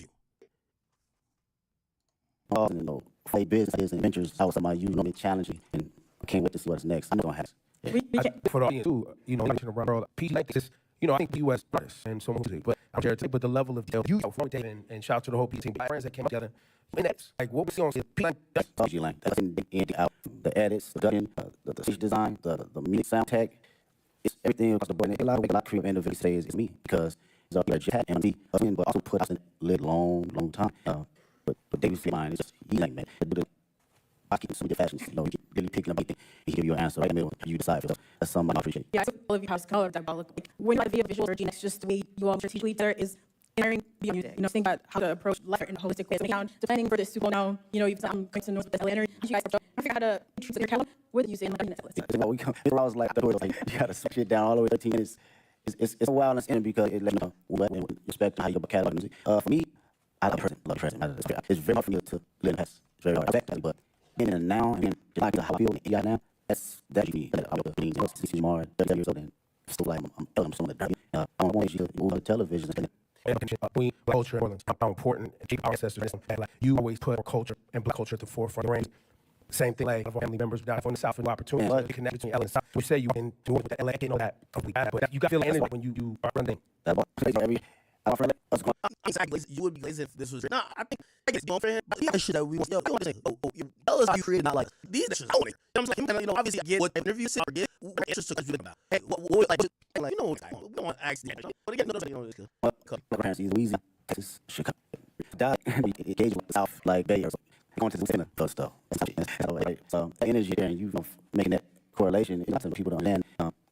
The culture is like, I can't, man, something that I think about you try like, oh, I'm black. It's just you'll come out. And even that, like maybe some of the things I'm used to would be, a lot of battle. Even these conversations, these questions out culturally, like how you culture, like they told us in a song that another black was cultural. So look at his, I think he did music, he about it. Like, yo, can I see raps nothing? Like, I like these questions. Every time I ain't short. I can't. I'm at the point in life I can't really fake for nothing. And I've always I have to be who I'm authentically. The world that and people rocking with. They're all the way out there. Whether it's live or whether it's on the stage. I think a lot of artists and in themselves as duty is who had the people that walking when we moved is really the role of an artist. And lots of people carried Kendrick again back to dedicated and sexually mixed.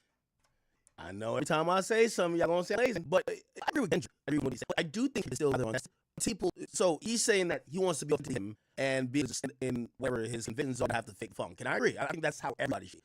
But it's never nothing until you get people cry. I don't think we criticize Kendrick for nothing he's done, right? Have we? Like, we have. There's nothing like. I haven't Kanye ran into that. Obviously, artists have to say something and say so leave it like I don't even. I think we should say I think it's thing he's saying. Some of that bro. I mean, he ain't doing. Over the few watching you in the moved for an artist. I think people have different definition. Kendrick will be dedicated to Nate Kendrick and GNX Kendrick. Grammys Kendrick has your idea. That was a little quick. And GNX Kendrick has your idea of an artist. Exactly. I don't think exactly what my role was. Early on, I have maybe clues up, but now I can truly say it's to express anything to say on the day.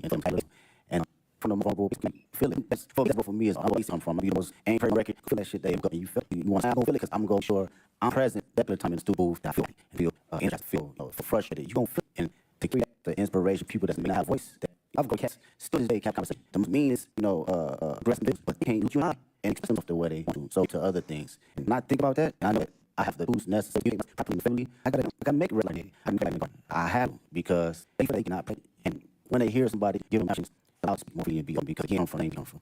Kendrick, might not see you outside soon after Super Bowl tour.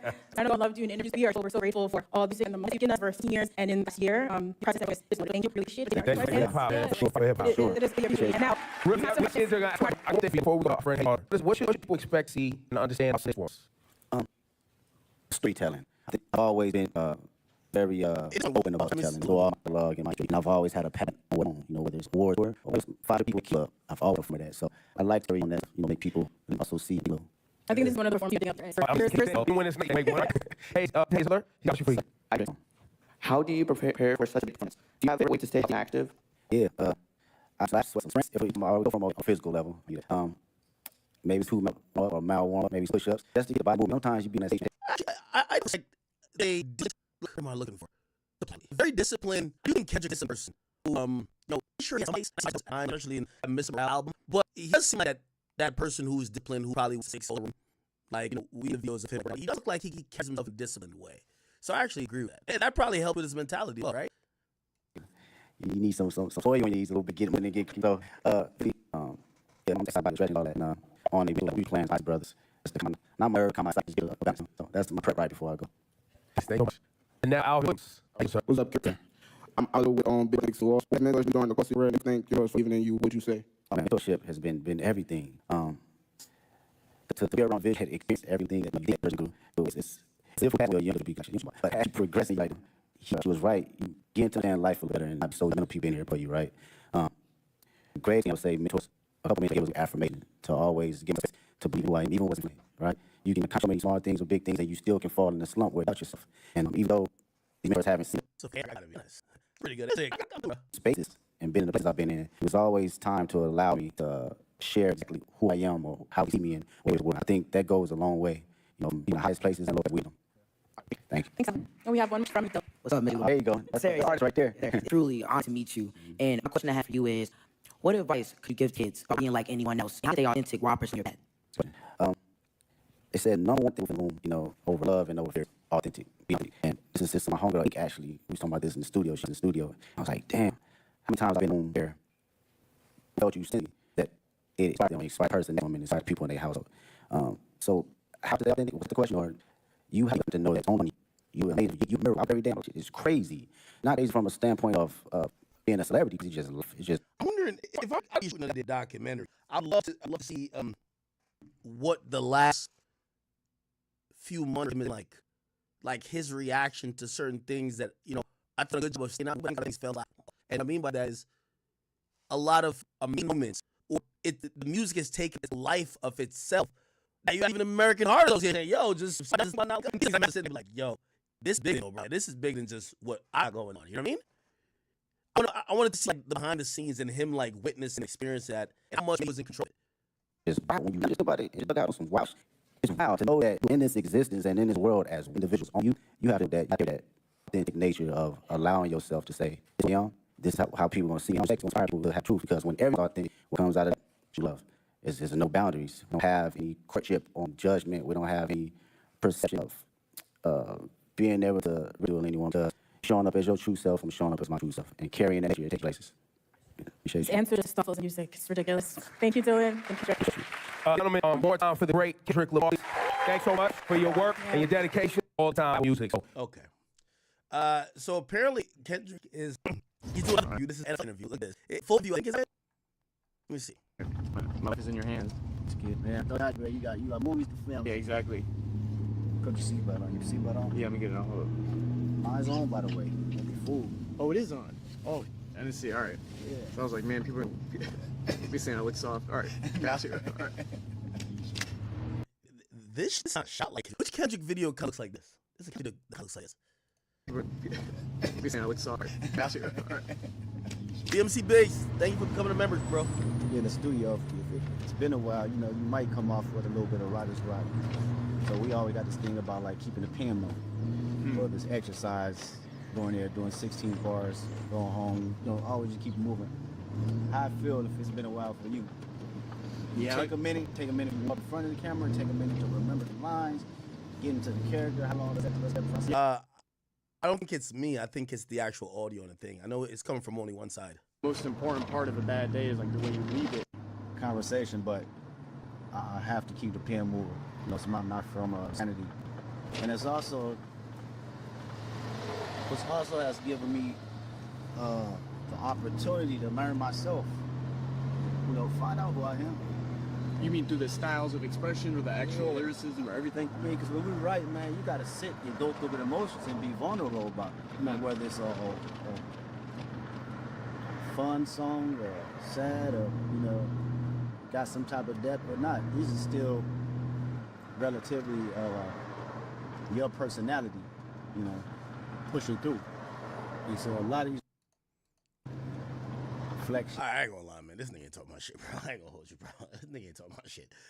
Yo, and I understand. These are... Listen. Congrats to Kendrick. He's finally became exactly what he damn criticized Drake for. He's now the corporate shill in terms of being a rapper that has to please these corporate entities. The NFL is going to have you do these press conferences. You're going to have to do these collabs for the NFL to make what is their biggest corporate moment, which is to sell advertisements. I want to get this straight with y'all. The Super Bowl, the backdrop of sports is usually what fun sports is TV rights. The biggest event in the U.S. is the Super Bowl. Great, Taylor Swift show up, beautiful. We're going to find out who wins. Is it Chiefs? Is it Philly? But this is about dollars and cents. You should know this, okay? Again, I believe that Kendrick has always wanted to be this, but he's here now. I would love. I'm watching him kind of deal with these moments. Drake has been there. The Weeknd has been there. You're the pop star now, okay? Now, are you gonna do the same thing they did? Because all they did was dance, nigga, dance, and let's keep shucking and jiving, which is nothing wrong with it. Ain't nothing wrong with it, because again, to get to that level and then do some Kanye shit and torpedo your shit is probably not smart. However, Kendrick was the nigga who was telling us all along that he ain't with that shit.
that he's gonna be on some fuck everybody shit, which we knew was cap.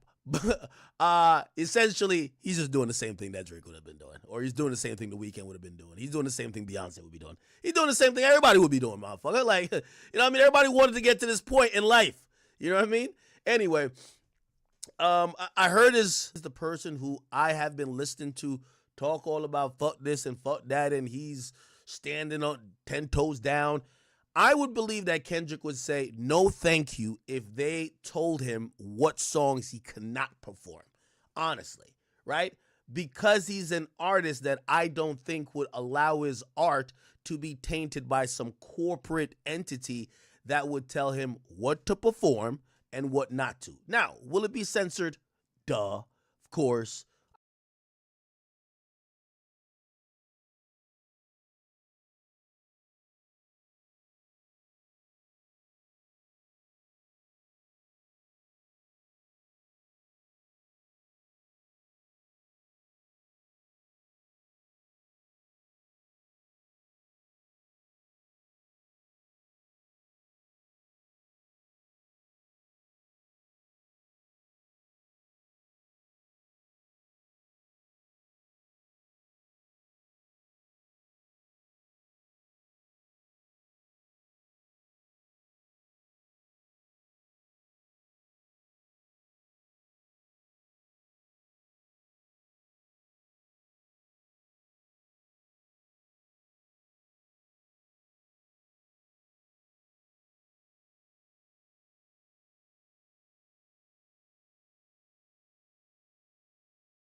I could see him censoring himself. I could see him maybe not screaming out certified lover boy, certified PDF. I could see that happening. But I do see him definitely jabbing at Drake. I think that's what he's done, kind of one of the things that he's done that's worked effectively. The list I saw, it didn't have swimming pools. I was thinking about just other people that could bring out. I'm like, well, you could do loyalty, Rihanna comes out, but Rihanna right now is with Rocky, making sure that nigga don't go to jail for life. But swimming pools, bring out Jay-Z, have Jay-Z do his verse. Who else? I'm trying to just think of like just collabs like that. Maybe he brings out Future. I don't know.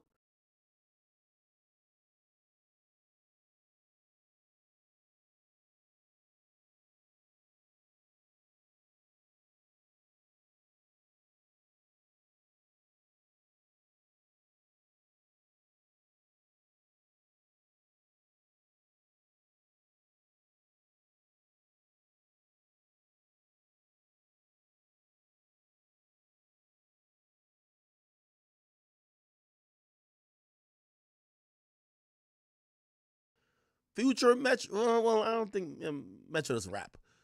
Future. What I was also shocked by about with the list, I don't know if anyone has the list. I would throw it up on here, but the list didn't have him. I think he's gonna show some acknowledgement to his guys, TDE, his like black hippie homies. I think even one song he's gonna do that's gonna kind of represent where he came from, and I think he gonna have them guys somehow be represented, even if they get 2 lines. That's what I see. All right. Somebody says, what?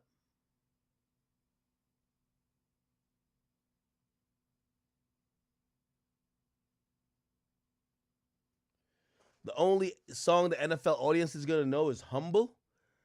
No. Let me see if I can find that list. Does anybody got that list? Where is the list? Somebody had wrote down the list. If you got the list,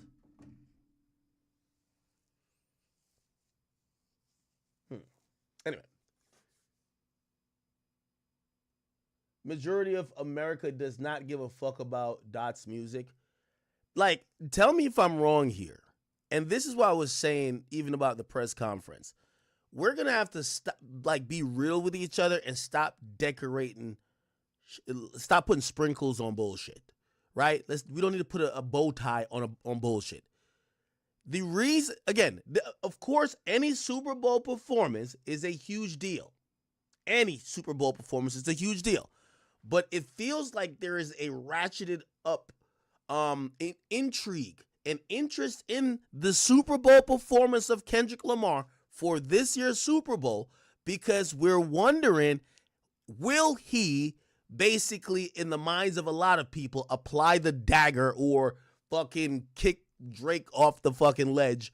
And that's kind of like, we got to stop acting like niggas want to hear some of these songs, bro. Like, come on, dog. Like, my nigga, we're going to sit there for 9 minutes and wait for the last minute when he's going to perform Not Like Us. And we'll be like, oh, shit. And that's going to be all over the place, right? Like, I don't even know why we're lying to each other, right? You know what I mean? Of course, he's going to. And yes, people do care about some of his other songs.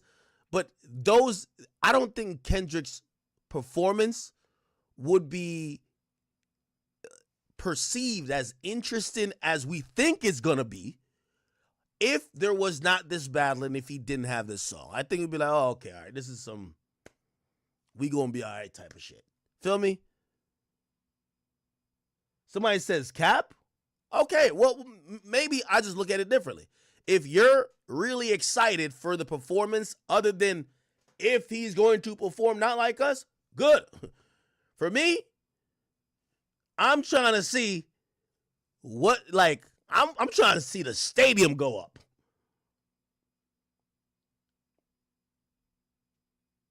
I'm reaching? Okay. All right. Again, all right.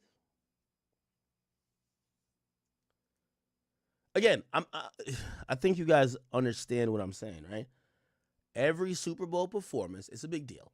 So yes, people would care if Kendrick's just performing and there's no Not Like Us, there's no disses, but there's an extra level of attention this year.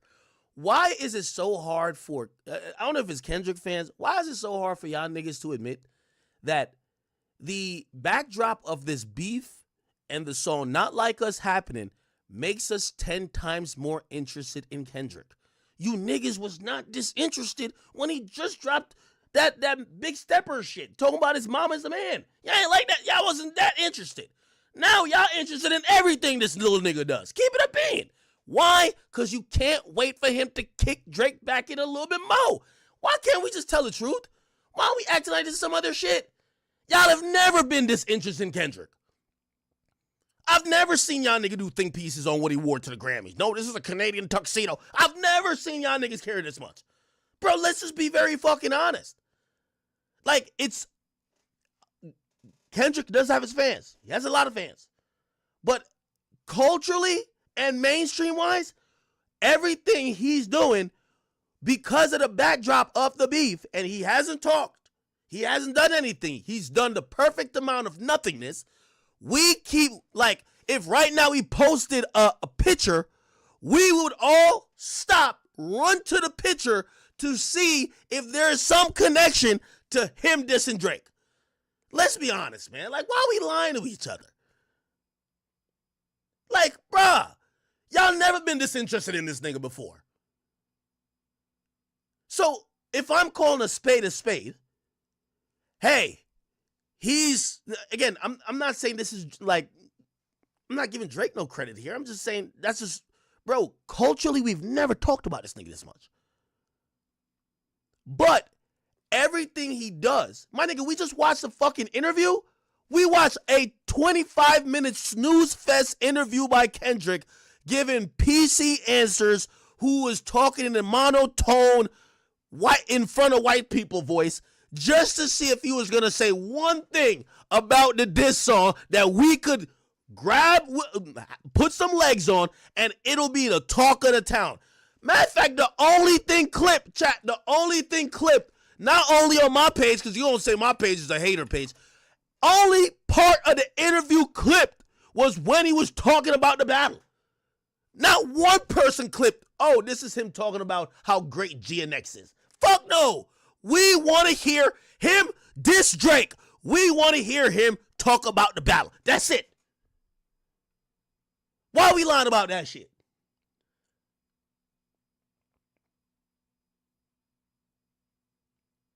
Y'all niggas is acting like y'all care about this other stuff. No, y'all don't. Look, it's the only thing. Dot talking about the beef. Oh, wait, hold on. Where'd it go? Dot talking about the beef with Drake. All right, let's just go to another hip-hop page. No Jumper. Let's see what they post. Let's see if they clipped it up. Let's see what they posted from the interview. Prove me that I'm wrong, that we give a fuck about anything else these niggas talk about. Oh, actually, they proved me wrong. They actually put, nigga, I didn't give a fuck about this. It says, Kendrick speak about the process of Gen X. All right, this might be a paid post. I ain't even gonna hold you. That's probably a paid post. That's probably a paid post. Oh, did they not even post the other shit?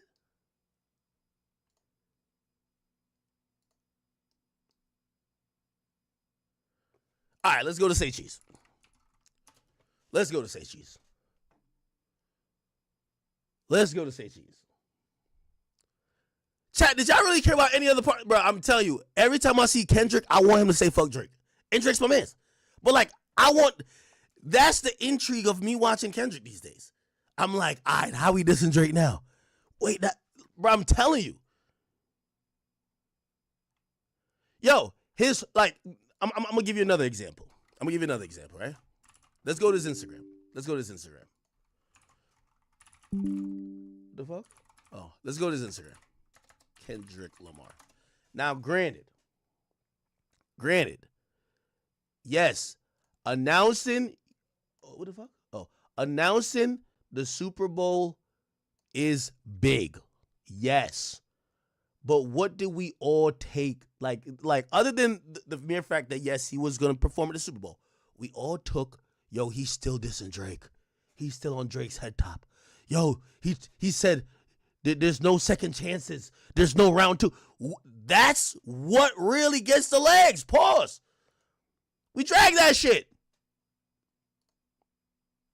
Let me see. What the fuck are they posting on there?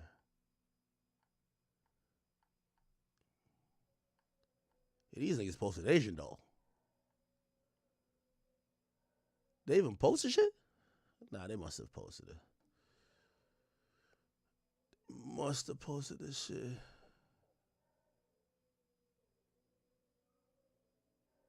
Did they not even post it? No fucking way. All right, look, bruh, the nigga that's an interview, Stacey's don't even fucking post it. They must have posted it. What the fuck?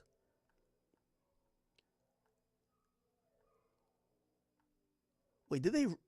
Drake wears a fucking t-shirt and it's like think pieces. They must have posted. Ain't no way they didn't post. Oh, they really didn't post the shit at all. What the fuck? Okay. I don't know. I shouldn't go to the Shade Room because it's not a hip-hop outlet per se, but they must have posted something from it.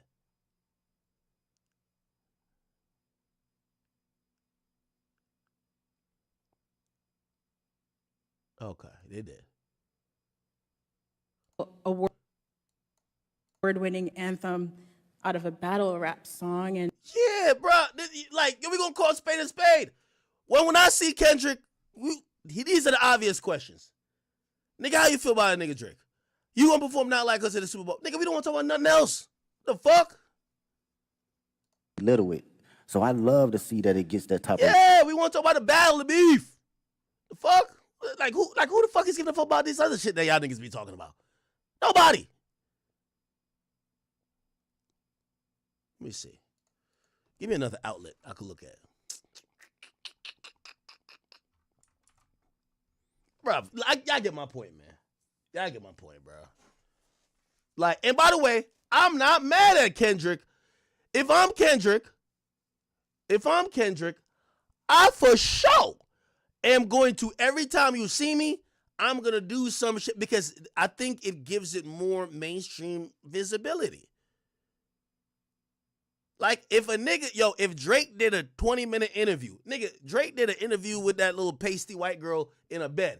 They cut that shit up like it was a goddamn kilo of cocaine from Medellin, Colombia, nigga. They couldn't stop. Everywhere. Kendrick just did a 20-minute interview, and niggas only care about, you performing Not Like Us in Super Bowl or not, nigga. What up? What are we talking about here? What the fuck are we talking about? Okay. Anyway. Yeah. All right. I don't know. I seen a picture supposedly of the stage. I don't know if that's it. Anyway, we'll find out soon. Pretty much we are a day away, because right now it's midnight, so it's the 8th. We're a day away from the Super Bowl, people. We are going to go see. We are going to go see. All right.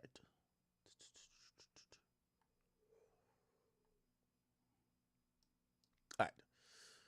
Let's go look at the Rocky case. Oh, matter of fact. Oh, here's a playlist supposedly, right?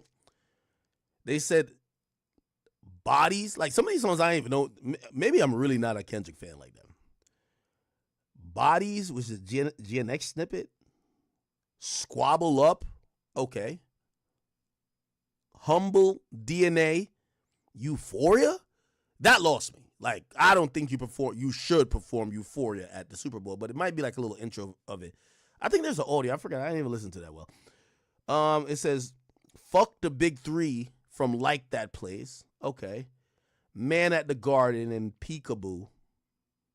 Yeah, I'm really not a Kendrick fan because, like, how the fuck does Peekaboo go? Like, what the fuck is swimming pools? What the fuck is loyalty? What the fuck is every time I'm in the city, it go rah rah. Where's that song at? Luther and All the Stars? What the fuck? Oh, I guess it's to bring SZA out.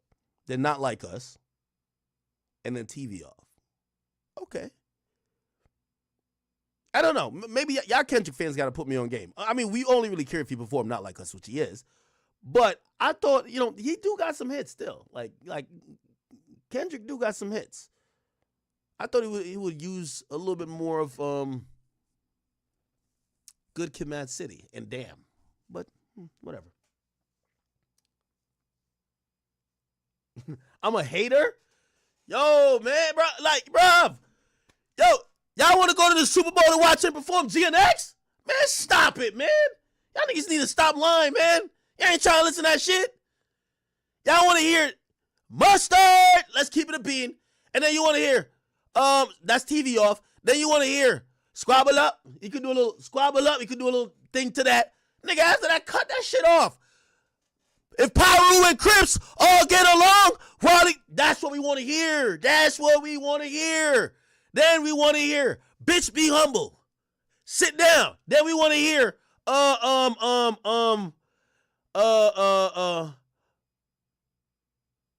swimming pools. I forgot how it goes. But swimming pools. We want to hear that shit. Nigga, come on, man. We want to hear the hits. This ain't no pop-up. Nigga, this is the Super Bowl. The fuck? Like, bruv. Like, I want it, like, peekaboo. Nigga, what the fuck is peekaboo? I want to hear that shit. Kendrick Lamar discography. Let me tell you, all right, 10 songs you got to play. Let me get y'all little bird brain Kendrick fans right. Man, nobody trying to hear some of this shit, man. Not Like Us got to play last. And if I'm him, I'm running Not Like Us back twice. And Drake's my mans. But I run it twice. Fuck that. I know why niggas hired me to come do this shit. They didn't want to hear no peekaboo. They want to hear Not Like Us twice. I done ran that shit twice, nigga. At the beginning and the end. And nigga, I would have ran it till they cut the mic. If I'm Kendrick, I'm running till they cut the mic.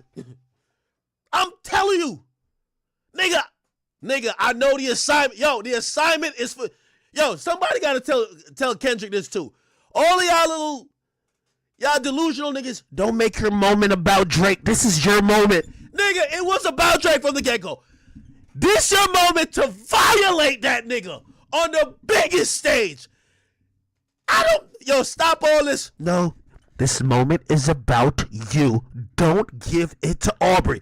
Nigga, you gotta go crazy on that nigga.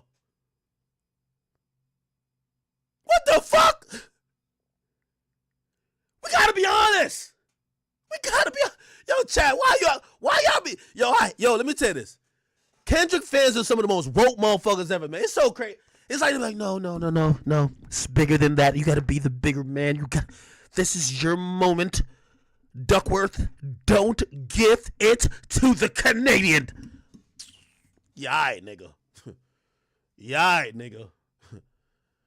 Nigga, I'll be out there at the Super Bowl, nigga, performing Not Like Us with a bunch of niggas in SpongeBob, Barney, and Sesame Street costumes around me. You feel me? Just clowning that nigga with a Canadian flag in the back. I'm sorry.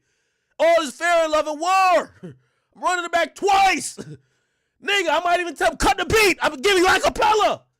Nigga, this is the moment. This is Kendrick's moment to try to put the knife square in Drake's heart. And if this shit look like some pussy shit, I can't rock with it. Because he told us he was like this. I don't want to hear nothing about this other shit, nigga. Fuck that. You already got the gig, nigga. Fuck that shit. This your second time, nigga, you done the Super Bowl. You know what we want. Not like us. Am I capping? Yo, y'all niggas be corny. No. We just want to see Kung Fu Kenny perform Man in the Garden. Fuck is you talking about? Fuck no. Nigga, might perform that shit and the players fall asleep. Yo, wait. Cause somebody wake up Jalen Hurts? It's the second half. Yo, wait, Travis Kelce left? Oh, he already did with... Oh my God, Kendrick, you done fucked the shit up. Nigga, come out blazing. I'm telling you.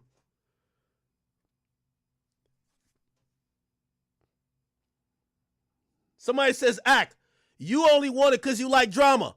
Drama's what got him here. Yo, I hate you niggas. Act, you just like drama. Drama got you here. Hello. Drama's what got him here. Why y'all? Yo, stop putting a bow on bullshit. Drama got him here. Keep the drama up. Just keep it a bean. Drama got you here. I don't give a fuck. You can say 50 speeches at the goddamn Grammys. Drama got you here. Ride it out. Pause. Fuck is y'all niggas talking about? Y'all niggas is tweaking. I I'm a Drake fan, and I want him to do some hip-hop shit. Nigga, the first words I would have... Yo, I ain't gonna lie. Drake don't even get mad. Don't clip this and send this to Drake. The first words of my Super Bowl performance while I'm Kendrick is, say Drake, I'm sorry. It's super... What? I don't want to hear these other songs, bruv. Peekaboo. Nigga, what type of... Humble is cool. Humble cool. DNA cool.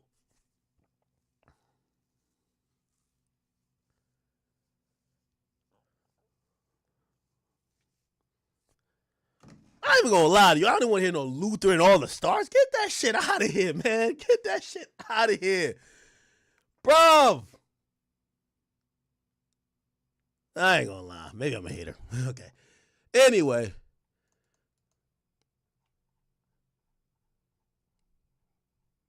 I ain't trying to hear no fucking GNX, nigga.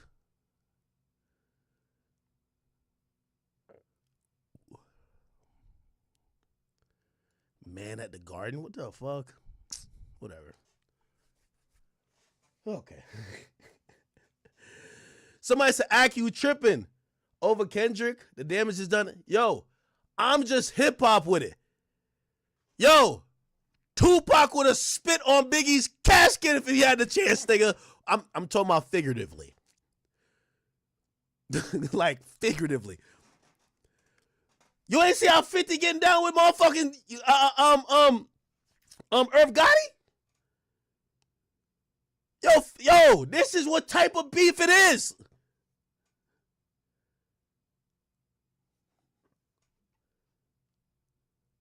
Okay, anyway. Yeah, man, y'all niggas stop acting like this is some glorious thing. No, nigga.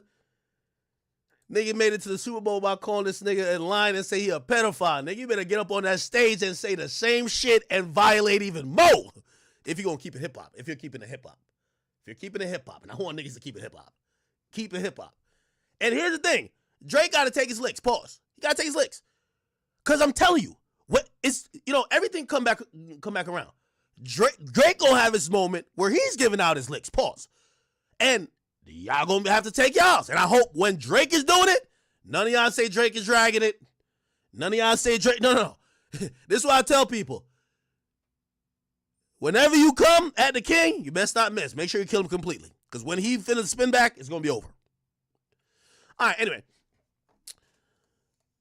Let's go see what's going on with A$AP Rocky and them. No, actually, no. I was gonna talk about something else.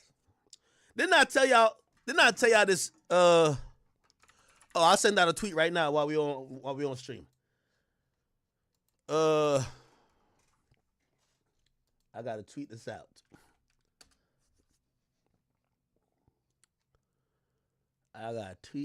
Give me 1 second. Make sure I get the tweet right. But I'm gonna send out a tweet. Okay. Bingo. Oh no.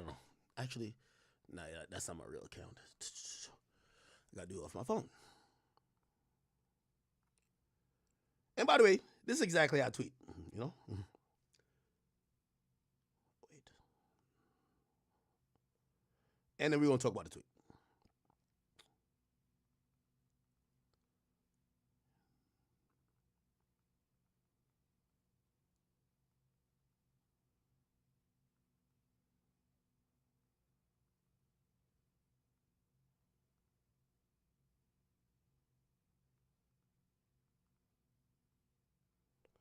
Okay.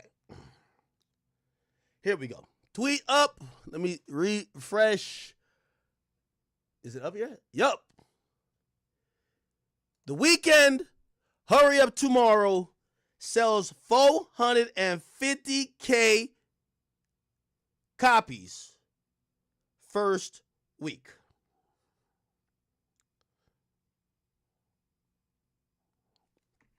Okay. Wow. Now, didn't I tell y'all this, chat? I done told y'all could y'all start giving me the credit when I'm right? Didn't I tell you that The Weeknd was setting it up for months? That he seen Drake, especially when Drake started going through it, and it was like the 20v1. He started positioning himself to let y'all know that fuck nigga Drake ain't close to his level. I told you. Like they were doing like they'll just be like, hey, by the way, just let y'all know we stream more than Drake. We the biggest black artist. And it was slick because a lot of what The Weeknd does, even in promotion, is messaging, right? Now, I could tell this messaging was coming from a long time ago. They've not only been trying to say that they're bigger than Drake, they have been trying to set up what this album eventually became. By the way, only a few days ago, they were saying this album was supposed to do 350K. Now it jumped up an next 100K. Like, what the fuck? How that happen? Just jumped up an extra 100K. Here we go, chat. So, this is what happened, chat. So, first and foremost, remember last time The Weeknd dropped, and he dropped on the same day as Gunna. And Gunna outsold The Weeknd. Now, that was kind of embarrassing. I know it was After Dawn, and that was supposed to be a concept album, this and third, but it's still The Weeknd. How the fuck did Gunna, who just got out of saying, yes, ma'am, outsell him? So The Weeknd did some really good shit. And he used a strategy. I call this the Travis Scott strategy, okay? Remember, music is a lot of fluff and almost smoke and mirrors. Now, I don't really get mad at the Travis Scott finesse. I'm going to tell you why. Travis Scott has one of the highest tours, grossing tours. So it's not like they're fake people that don't fuck with his music. It's just that when people see sales, they think about how much is being consumed on a streaming level, right? So Travis Scott performs for like stadiums. So if he does sell 500,000, even though really he sold like 200K, but 300K ends up being like a bunch of clothes and belts and whatever the hell people bought that's attached, bundling, which I'm not mad at bundling, by the way. I've said I think every artist should do it because fans these days don't see the value of music. But, yeah, so that's my thought on that. So The Weeknd did the same thing. So The Weeknd sells 450K copies first week. Do you want to know how much were from streaming? 130K copies came from streaming. 320K copies came from whatever they was buying on this site. The Weeknd store. Here we go. Let's go look at the store. Yeah. Obviously, some people buying the digital album, right? But a lot of people, and yes, there's vinyls, but you could buy some shirts, you could buy whatever. And this was 320K of his sales. Now, here's the thing.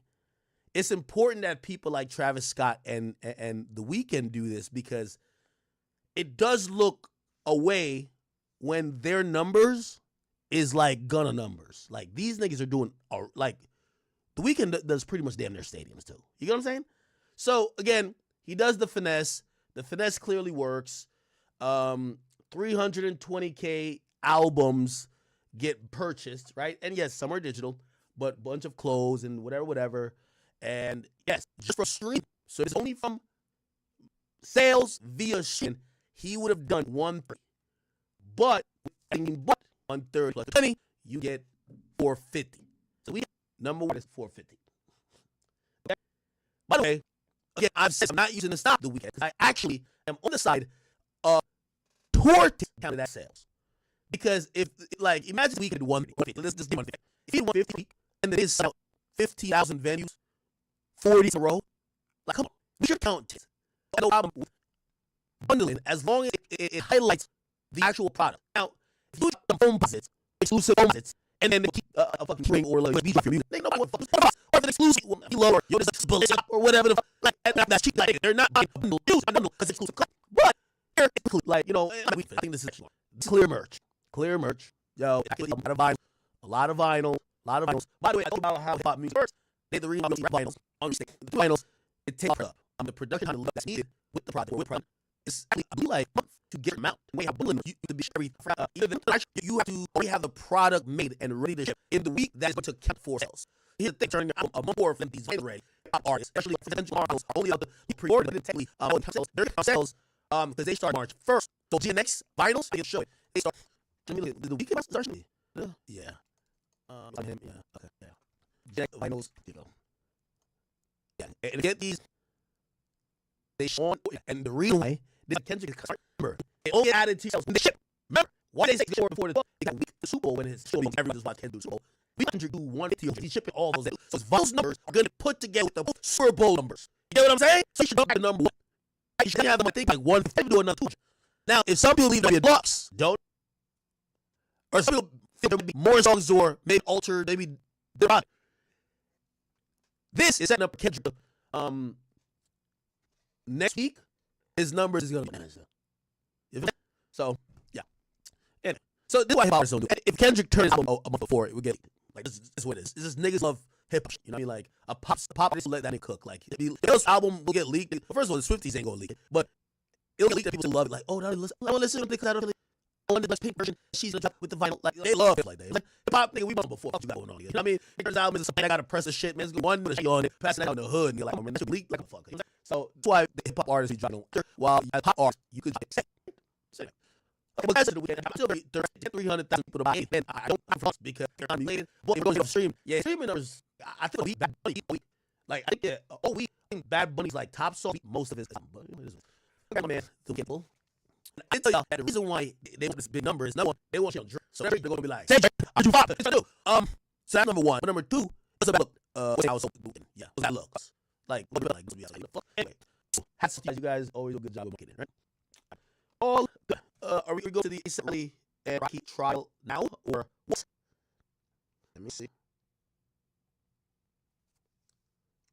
All right. I made the videos about Rick Ross and Big Man. Fuck that. They just started to heat up now, man. They should be 12 of you. When I'm on the stand, here we go. God damn, who is this? That's it. Show. Lord, I'm see. Oh. Okay.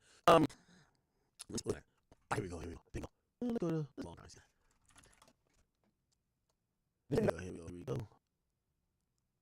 Where the visit? Oh. Alright, get a sec. Okay. Here on stand, I believe this is 12V. He's in his breakdown. Remember, 2 witnesses again, Ills. He was kind of like off the side. Ills breaking up the fight between Ellie and they got hit. There was a like, gunshot. But listen to this. This lawyer, Rocky, is asking questions to LV about what happened. Well, the morning I remember worked out because we got the call on show today. So, I was at work, then ran, I think, I remember he bills, a lot of New York, so the team was ASAP. It's also the first show for anybody else years because of it. So it was a pretty big deal. You mentioned the name Blue. So ASAP Blue is he's a real collective and also out here. And in New York City, it's a holding box problem. Yeah. So, I just right. So the answer is yes.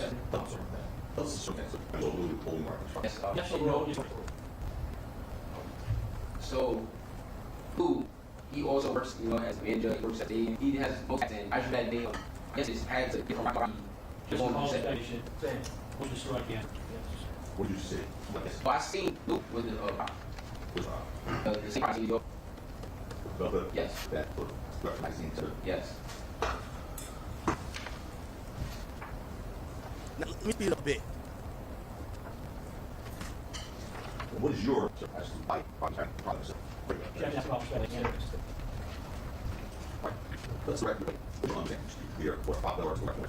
your understanding of what it is? He's trying to get that about gun, and he's asking, did you know Rocky was carrying? I'm just trying to make sure you guys hear. It's a piece that looks down like a gun, I guess. And I'm usually looking at movies and in the pictures. On that day, he's rocking on picture. What's with you? He said, how you longer? The conference call rehearsal ready tomorrow. Every good show and put it in as well because I'm on stage with Rocky. I just dealing on his phone and kind of put me on. So Relly was conscious. It's like disgrace his name, running his name with the mud. You feel me? So Rocky was like, I want to come out Relly. We'll talk Relly. And I already with that conversation. That's what I was doing. And he asked to call Relly, but Relly didn't respond. Relly was respond, I guess. Around the narrative, it's all dead. No, ask him another question. You rocking this on phone? Yes. Did you hear his end of it? His part. Did that outing Relly or Rocky about Josh? It was Rocky. Explain to me how Relly that Rocky out, killing Josh's field. Objection, that's going to call for a motion to strike. Call for I'll jump in, make sure it's don't fuck up the case. So, you remember the collective that activated? hey guys, you rally came back. Yes. Yes. Yes. And so you know. Now, this is the your president rally. Now it's we're supposed to be going better. Yes. Well, from complex on the 6th, we're also going to the person complex as a group, and they will host one as an ASAP. One thing they said we don't have that. The DA of the project that got ASAP and ASAP did sign. You Rocky, see brother, and was that on it? Yes. What do you say? You can describe. I'm sorry about that. Okay. So for another conversation, you personally, did you reach out to that night? No, said I did. How did you try to respond? They were judged by the hair of that conversation. What's the hair of conversation? You might have to be sort of the after conversation, real conversation. Okay. What I feel like it was like a human ugly deal. We had like this link was nothing. What was on it? Oh, we had no complex. No complex on. Oh, he didn't do it. I just moved just like that. It was not very home with the conversation. It was on the phone was kind of you was trying to Now, was your phone? Yes. That wall. Objections, call for the area. Because we had Long Beach back to LA, so we should call the music getting involved together. Everything like everything happened. Right, the varsity law. We had a drop. It was complex on getting, I believe, provided by traffic. And eventually they do out in LA, it's from where the street went. Yes. Okay. Where you took some? I was sitting there. Okay. Who stopped and got out? Who the first to get out and the last? Number 3. Okay. Yeah, I climbed on my raise. Was some nigga or some shit? Why is AC it's over? What did you see? So when I got out on the scene, I looked at it was something behind him, and I seen him jumping down. Nigga said Tyler Perry movie rates. It's relevant. I mean, describe what you saw. So as I'm looking up, I just like coming down the hill with a little extra, not running the hill, but just a little extra. And there's no time where early. Yes. Okay, what happened to man?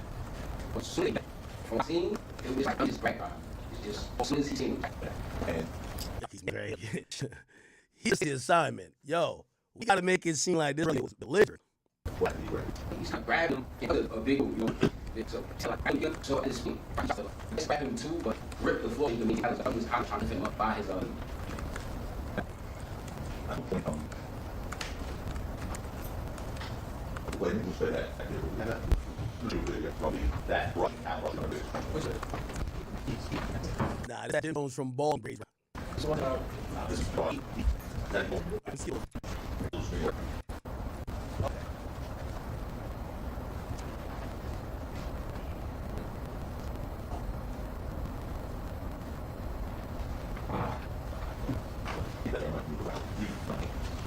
that object specific for the short because that part was all.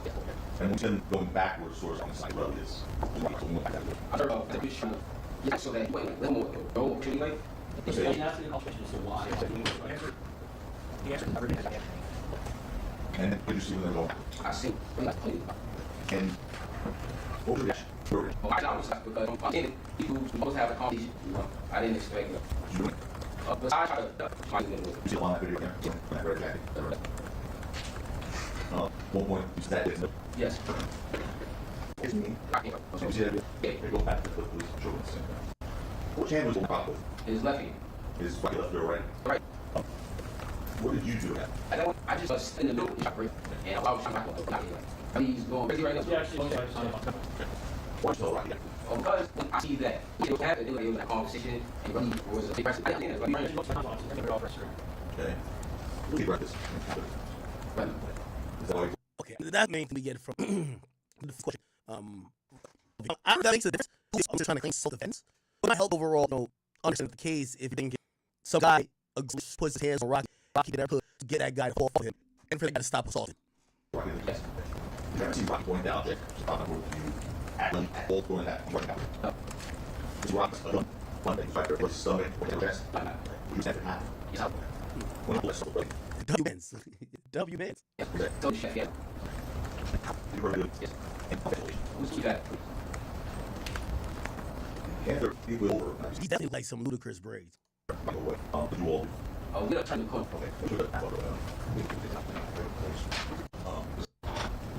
Okay.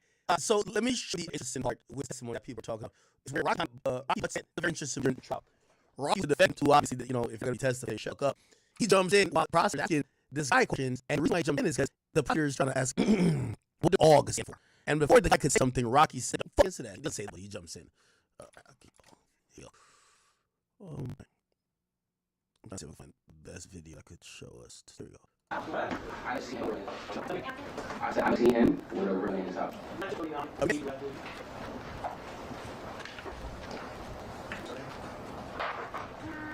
You get to the defense mentality, right? Yes. You say they're correct. You point their correct. Is that correct? Yes. You've been on multiple, correct? Yes. You were there in 2021, correct? Yes. You've been there since that time, correct? Yes. So this is 30. I recognize that's the federally bad, correct? I'm not too sure, honestly, but it looks like that. So you're saying you don't recall that before? I seen that before, but I can't really tell. They also, like, you know, they have like some cool looking couches that look futuristic. I yeah, so I'm not sure. Okay. When you look at it right now, does that appear to be what you know? What is AWG? Right. Oh. Huh? Oh. What does that mean? That means oh. Okay. So I don't know if you heard that, but you hear, apparently that's Rock says, "Don't say." So he kind of shouts out, "Don't say." And on straight, it just means, "Oh." Cool look couches that look futuristic. I'm not in there. Yeah, so I'm not too sure. When you look at it right now, does that appear to be what you know? What is AWG? Oh. Oh. What does that mean? Oh. Okay. What that come from? Your Honor, I'm agree. Do you think? No, I just know it's all. You know what I don't know. I could have my own. Wait, I don't know. Yeah, we need to go to sidebar. Let me take a sidebar on this. And apparently, we go to the AUG website. It says rules. Number 1, reveal what AUG means. 2, we always for number 1. Then apparently, it says the artist Cardi, Ness, Smokey Margella, Kevin Crash, Thought Twat, Slow Thigh, Key 12, and Ty Ferg Rocky. I get relegated to that shit. Let's see. Where? That's something that you know. Last question. Loud and don't answer. Oh, yeah. Have you? What's that term from? I'm having to read. Do you know what that means? I don't know. I own. Wait, I don't know. Not as a regulation. There was a. Okay, so when I asked the question, I'm saying don't answer. I heard something. I was sure. Did you hear something saying don't answer? I heard it. I heard it. Is it true that AWG? Yo, this is men's right. So this is like you men. Did you hear something saying don't answer? I didn't hear what verbally said. I heard it. Is it true that AWG is a brand that's connected with it? Yes. So a moment ago, when I saw this, I had no idea. Why did you say that? When now saying yes, the brand connected with the Objection. This is testimony. Yes, that's question. Same. Did you testify? You did not know what AUG was, I asked you. You asked me what did that mean? Never used You said, what don't start the meeting. What does actually what AUG mean? And you said I know what that means. I don't know. Hold on. So let me actually, I want to know that full thing.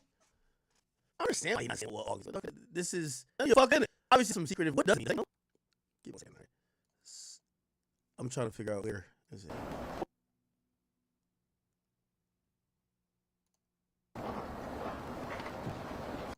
That's going to have ability. Okay. When you look at it right now, does that appear to be, what does AWG mean? Okay. If a moment ago, testify, you did not know what AUG was when I asked you. That's what is the acronym. Never used it. What does AUG mean? You said, I know. You recall that? I know what that means. I don't know what it means. All right, that's okay. So, right now, I'll see when they come back. I don't think end for the day. No, he didn't. Here we go. You're saying the defendant was wearing a belt during the incident, right? Yes. And you see that he takes the gun out of the belt, correct? Well, no. No, that's he take the gun out of the belt. That's what I'm telling you. You saw the gun, you see me as an example. The gun is removed, correct? There's no belt clip. It's on the gun, it's in his hand, correct? Okay. Okay, so what I'm saying is, when you were saying, well, this is the same gun because the drop gun had a belt clip, you can have the gun separate from the belt clip, correct? If you take it off, I'm assuming, but I see. So what I'm asking you is, when you look at that gun itself, other than the belt clip, and the fact that you are saying, you can't see the magazine in that photograph, correct? No. Here, let me give it to you right now. Well, no.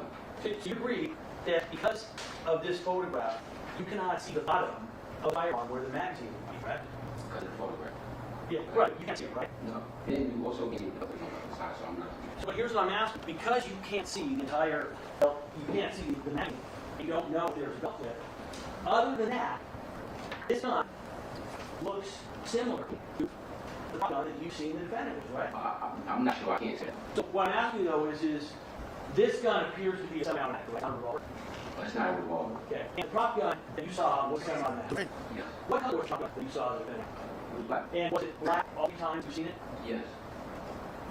All right. I want to go to the next image. By the way, the firearm was behind the defendant's bed in his house approximately 5 months after this incident occurred. Are you following me? I hear you. I want to ask you, you were told that the defendant was told that he needed to carry a prop gun for protection against violence or home invasion, correct? I was never told. I never told anybody. So where did you get the information that Rocky carried a starter pistol for security measures after being victim of violence and home invasion? Where did you get that information from? Because when I seen him and the days they had to secure on him, he had no security. Okay, so my question is are you aware that the defendant kept real firearms, not prop guns, in his bedroom next to his bed? No, I did not hang out in his bedroom. So, would you agree that if the defendant was keeping real firearms next to his bed, that that would be a different step than keeping a prop gun for protection? Can you rephrase that? Sure. Let me just show you the three other photos. So, going to the next photo, this is that same handgun. The evidence is indicated it's a 44 Magnum semi-automatic. Do you see at the bottom? Can you see what looks like a magazine on the bottom or no? Do you recognize that? No, I never seen that. Okay. You go to the next image.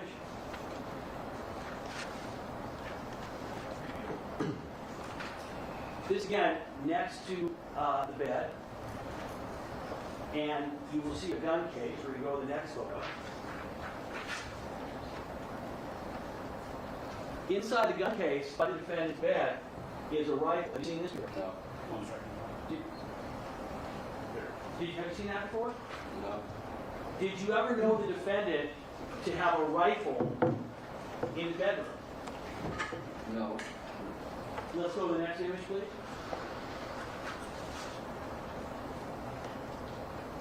Do you know what this is? Can you see what's pictured? Do you know what that is? All right. They're clearly trying to corner him to admit that Rocky has had real guns. You know, he's saying that he's basically playing the dumb friend. I don't know what's going on. Rocky was the victim here. He's doing everything that a good friend trying to make sure his mans get off should do. The prosecutor looked like they're having a really hard time in trying to nail him to something, to either make him admit that he's lying for Rocky or that he's not all the way telling the truth about all the incidents that happened, or basically that he has a stake in Rocky not even not being held accountable, so to speak. Anyway, there is conversations that this is like a wasteful case, and the conversations has even turned to, should the judge dismiss the case? Check this out. The assault trial for hip-hop star A$AP Rocky is what's trending in true crime this morning. On Monday, testimony from the trial's key witness, the alleged victim, Terrell Efron, a.k.a. A$AP Relly, came to an end after multiple days on the witness stand and after viral, very intense courtroom moments between him and Rocky's attorney, Joe Tacopina. You're not going to keep chirping me up. From high-profile defense attorney and justice-served TV co-host Linda Kenny Bodden saying, quote, the court again asked the DA if they were sure they wanted to continue. This after inquiring the day before about ethics of continuing. And with a seemingly uphill battle for the prosecution, we're asking, should the judge kick the case against the popular rapper? And I'm so pleased to have on the show this morning someone I have so much love and so much respect for, the co-host of the Justice Served TV podcast. And shares your... Yeah, forget about our tweet and everyone saying, how lawyer, Julie. You don't have to be an ethics counsel. You don't have to be a judge. You don't have to be an advocate. You just have to be a court watcher to say, this is not going well. When your main witness says in a tape that he needs to get a lawyer to get his $30 million. He needs a bag, right? For an extortion bag, basically. And if you, and he calls it, he says, because if I don't have a lawyer, it's something called extortion. I mean, that's not great. When your main witness yesterday in the lead detective, Detective Flores, where Mr. Wait, hold on. Let me see if I can get that. Relly audio tape. So I didn't hear that.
Oh no, this is great. That ain't me. It's a fake audio. Shit, I should have said that, right? That ain't me. That's a fake. Like, you feel me because. Oh man, how did I not see this? Insane. I could have went straight to the boys and did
extra shit. I don't know the chances, you know what I mean?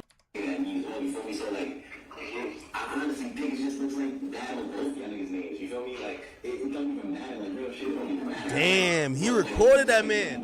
See, I'm not even looking at it like a person's name. I'm looking at the circumstances, you know what I mean? Yeah. I feel it. Cause I'm still Criminal way when there was no situation there at all, and he's still trying to and plan to sue me. He just wants money.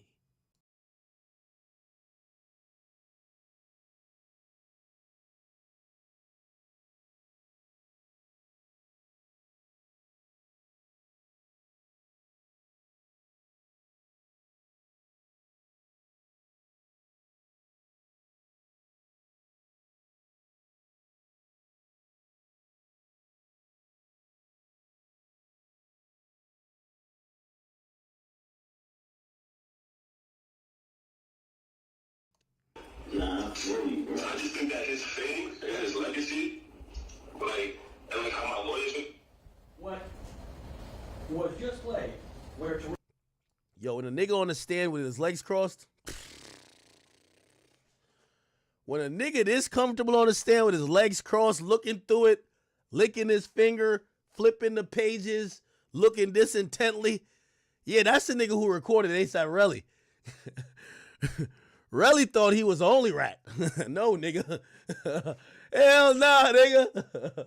Hell nah. This nigga said, wait till I get up on that stand. Hell nah. Terrell told you that he didn't even reach out to the boys originally. You agree? He's telling you that he didn't reach out to the police originally. Can you start referring me to the line so I can read what you're reading? Sure. Probably. Okay. Sure. Damn. Could you refer me to the line, nigga, that I could read and follow you? Oh, this nigga. Nah, Rocky got, Rocky's homies. Who is this guy right there? This is Wally. Supposedly his manager or something. How your old manager backdoor you? That's crazy, huh? I want to hear some more of the recording. Can't tell you what he meant. fame and his legacy, like, and like how my lawyers were saying, it's the fact that it's my skin color. People thinking that I'm supposed to be at a certain, which is like crash, like people expect black people to be crash test dummies. You feel what I'm saying? Yeah. Like, oh, you a hood nigga. Oh, you supposed to be like this. Oh, so he's saying that people are going to expect him to, I got to go do something to Rocky and be a crash dummy. Nah, I could have went to the cops. And he admits kind of like people might have a street nigga perception of him. What? Yeah, what you thinking? Like, bro, I think niggas should just resolve that shit peacefully, quietly. Like, you feel me? Like, and just like, That's what I tried. I feel. I tried. He didn't even reach out to me or nothing. Like, this is nothing. Like, he's still thinking that this shit is a joke. He's gonna find out when he go to preliminary hearing, and that's when he's gonna try to. His people are gonna try to reach out because they're gonna realize how bad this shit is. Damn. Nah, this audio is bad. You basically hear the nigga say, yo, he still think this a joke. He ain't reach out to try to pay me off.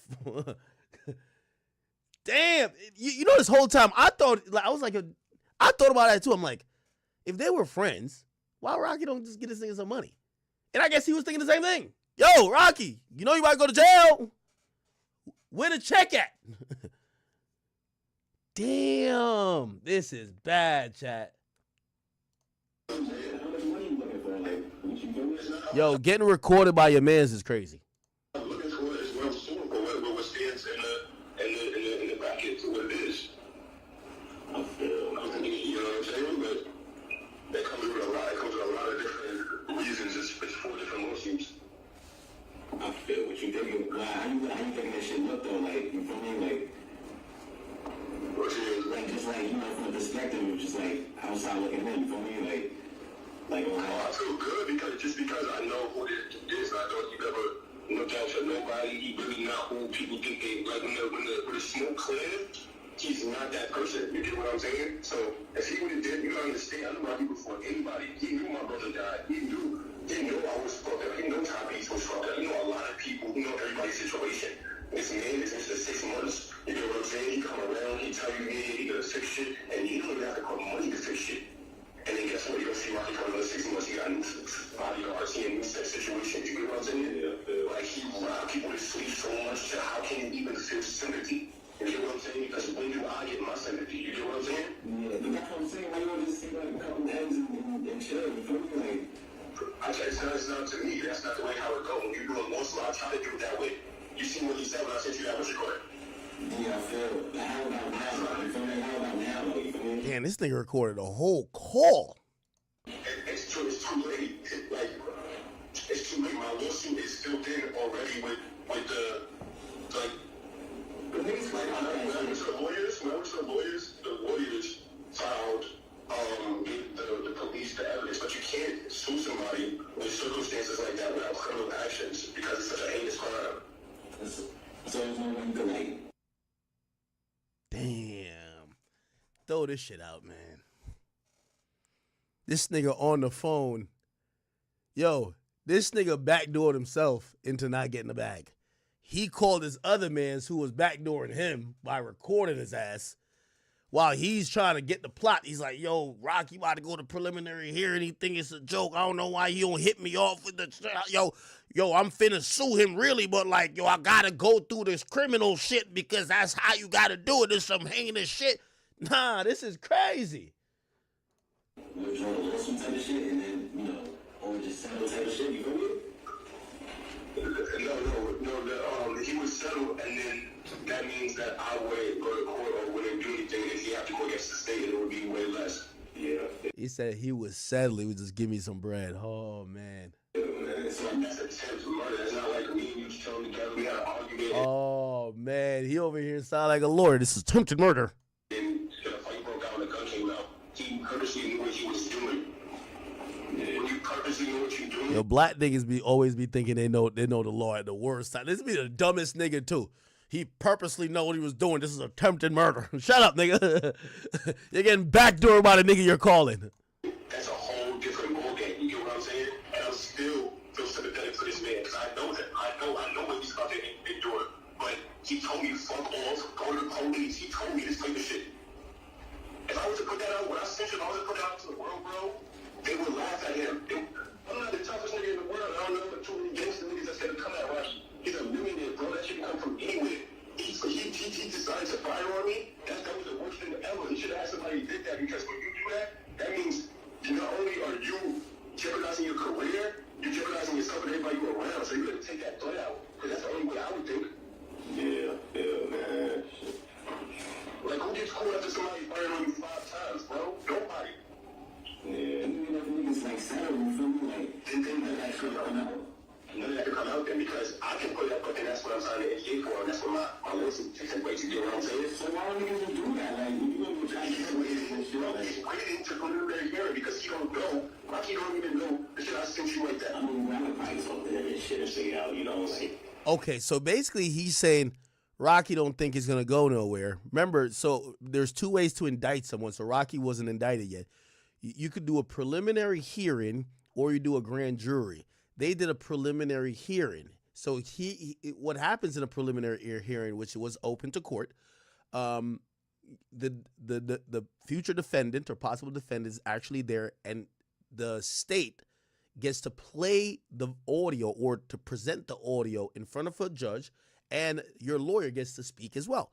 He's saying that Rocky don't know what they got against him, right? Like maybe Rocky didn't know about them finding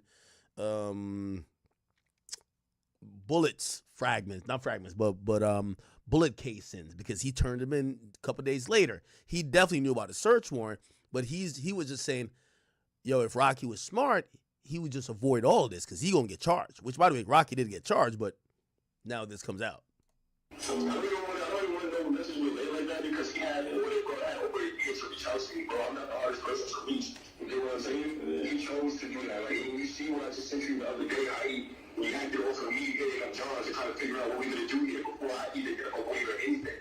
You get what I'm saying? Yeah. Like, he don't really hear nothing from nobody, bro. Like, so like, some people is like that. You get what I'm saying? Yeah, How much you think Rocky paid him? He backdoored Relly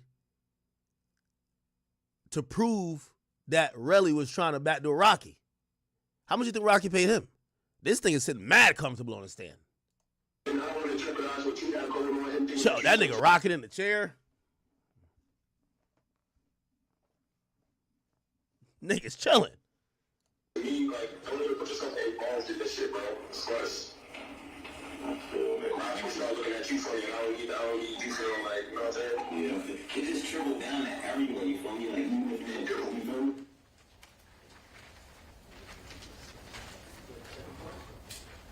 Damn, this shit not done yet?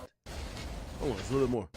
Like, held back and, like, try to talk to the nigga, you feel me? Like, bro, you're not even a talkable person, bro. I'm gonna be honest, especially with this type of state of mind. You got 2 more days, so you gotta quit. I mean, I see what that nigga really said. That ain't me, that's AI. That, yo, that's AI. That ain't me, that's fake. That's fake.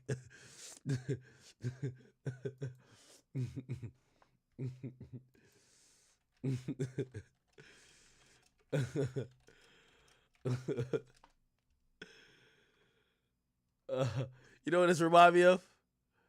Remind me of this, yeah.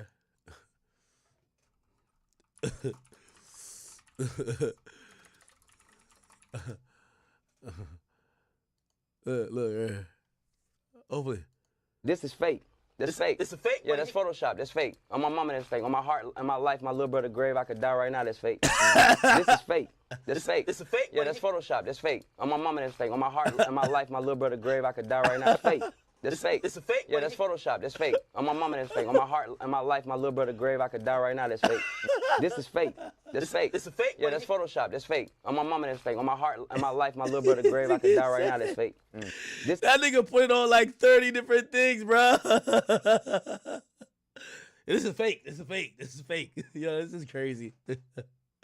Yo, if I'm really, that's fake too. What the fuck? Nigga, you're fucking up my bag and my case. Now I'm gonna be known as a broke snitch. What the fuck? This shit is figured out, you know what I'm saying? So I don't even want to message you like that because he had it. I hope he gets to reach out to me, bro. I'm not the hardest person to reach. You get what I'm saying? He chose to do that. Like, and you see what I just sent you the other day, how he reacted off of me and like John just trying to figure out what we're gonna do here before I even get about going or anything. You get what I'm saying? Yeah. Like, he don't really hear nothing from nobody, bro. And to like, some people is like that. You get what I'm saying?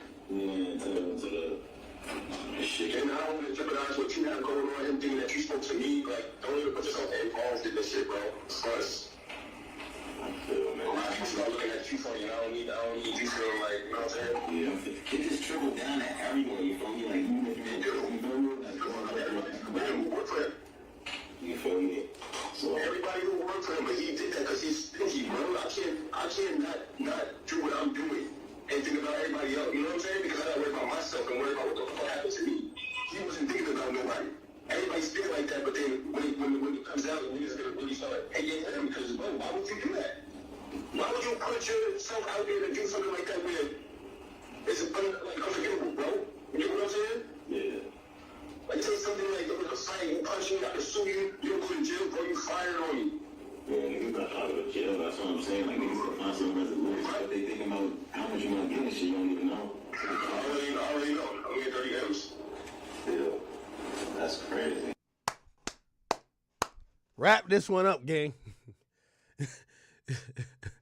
I'm getting 30 M's. Wrap this one up, chat. I already know. I'm getting 30 M's. Mm-mm. Yeah, niggas not trying to go to jail, that's what I'm saying. Like, niggas gonna find some resolution. But they thinking about how much you gonna get and shit, you don't even know. I already know. I'm getting 30 M's. Yeah. That's crazy, son. That's crazy. Yeah, I'm getting 30 M's. That's why I'm not like, tell me I'm a smart nigga, bro. I don't want to say, but what the cops gonna say, you feel me? Because niggas are out of jail type shit. Like, he's gonna have to deal with that, his political ties and everything else. Because once I walk away, when I get my cash, the case is way weaker. It's just like a domestic violence case. If you was to hit your bitch and your bitch was to keep on going through with this. Oh my God. So he's basically saying if I get paid off, I won't like, you know, I won't cooperate. And he's saying it's like a domestic violence case because without someone who is pressing the charges or cooperating, they can't make this case. Which basically this is why this is unethical. Or the judge is asking if they want to continue because, yo, your client is using the law to get money in a civil process. The dude wants money. He's basically saying, I need to, like, I'm going to use the cops and the legal process to get money. I don't even give a fuck about justice. And then it's a whole thing about, is this nigga even telling the truth? The situation, you go down, but if you're not there, then you go against the state, and there's way you could. But at the question, what's going on at court? You feel me?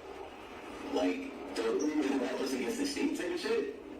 If I'm not there, if he pays me out, through my lawsuit, I'll walk away. So you can get find me because I'm trying to cut the highway to relax. You get what I'm saying? They're gonna be scrambling to find me because now they have to go against Rocky, the state. And here they have evidence and saying that they're not going to be the same when you present it to a jury and you don't have a complaining witness. You get what I'm saying? So now they're going to have to offer him a deal. So he's basically literally saying, yo, if I get the money from Rocky, I'm going ghost. They ain't going to be able to find me. And if they can't find me and I'm the victim, they can't do nothing with Rocky. But I need to get paid. That's crazy. This thing is caught in 4K. Yo, Rocky gave this nigga the bag. This nigga, yo, the way he leaning back in the chair, he gonna finally be able to afford a haircut. Present it to a jury and you don't have a complaining witness. You get what I'm saying? So now they're going to have to offer him a deal. You repeatedly, during this conversation, kept going back to saying things like, and could drop the shit, meaning the lawsuit, correct? Yes, you know, I'm in the situation. Would you agree that with what I just played to you, there are approximately 10 different times where you suggest to Relly that he could drop this shit, drop the lawsuit, correct? No. Listen, what was the sign he gave you for what happened? Sides. Did you not say that to him? Mediating sometimes is hearing both sides and giving some options. So what was the sign he gave you for what happened? What did Rocky tell you happened? I just told you. No, I want to know specifically what he said. But if you admit that ASAP Rocky either told you he shot Relly or admit... I don't let him finish the question. 2 through 6. Ms. Efron said 2 minutes before the call. Okay, all right. All right, anyway. This is fake. That's fake. It's a fake? Yeah, that's Photoshop. That's fake. On my mama, that's fake. On my heart, on my life, my little brother. Now I see why he was so antsy on the stand.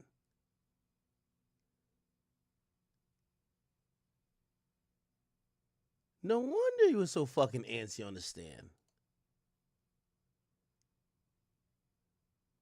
Okay, that makes sense.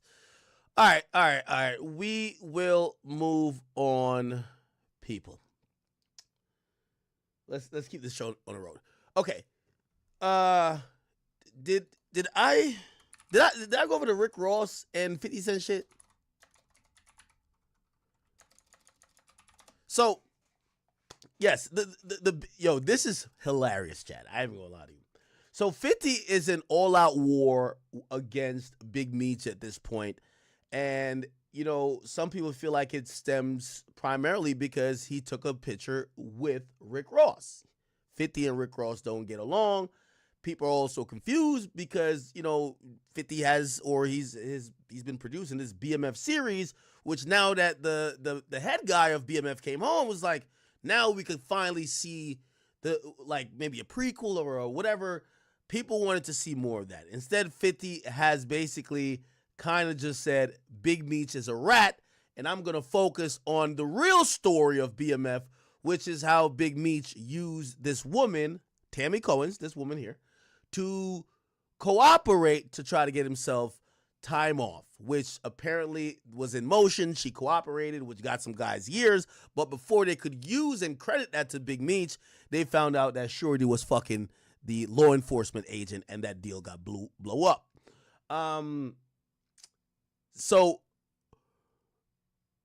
Big Meech is throwing a concert like in a few days. He took a picture with Ross, who's performing. Ross is backing him up, but 50 now is saying fuck Big Meech. And this is this is Ross kind of clowning 50 here. So you wouldn't be able to imagine how many different times motherfuckers tried to fix the issues with me and Curly Jackson. No. I always said no. Why? It's a free TV show for me. I could wake up in the morning and say, that pussy nigga can't dress. Nigga's a peon and he ain't got no paper. None. All that aqua vitamin water shit was foo-foo. Stop.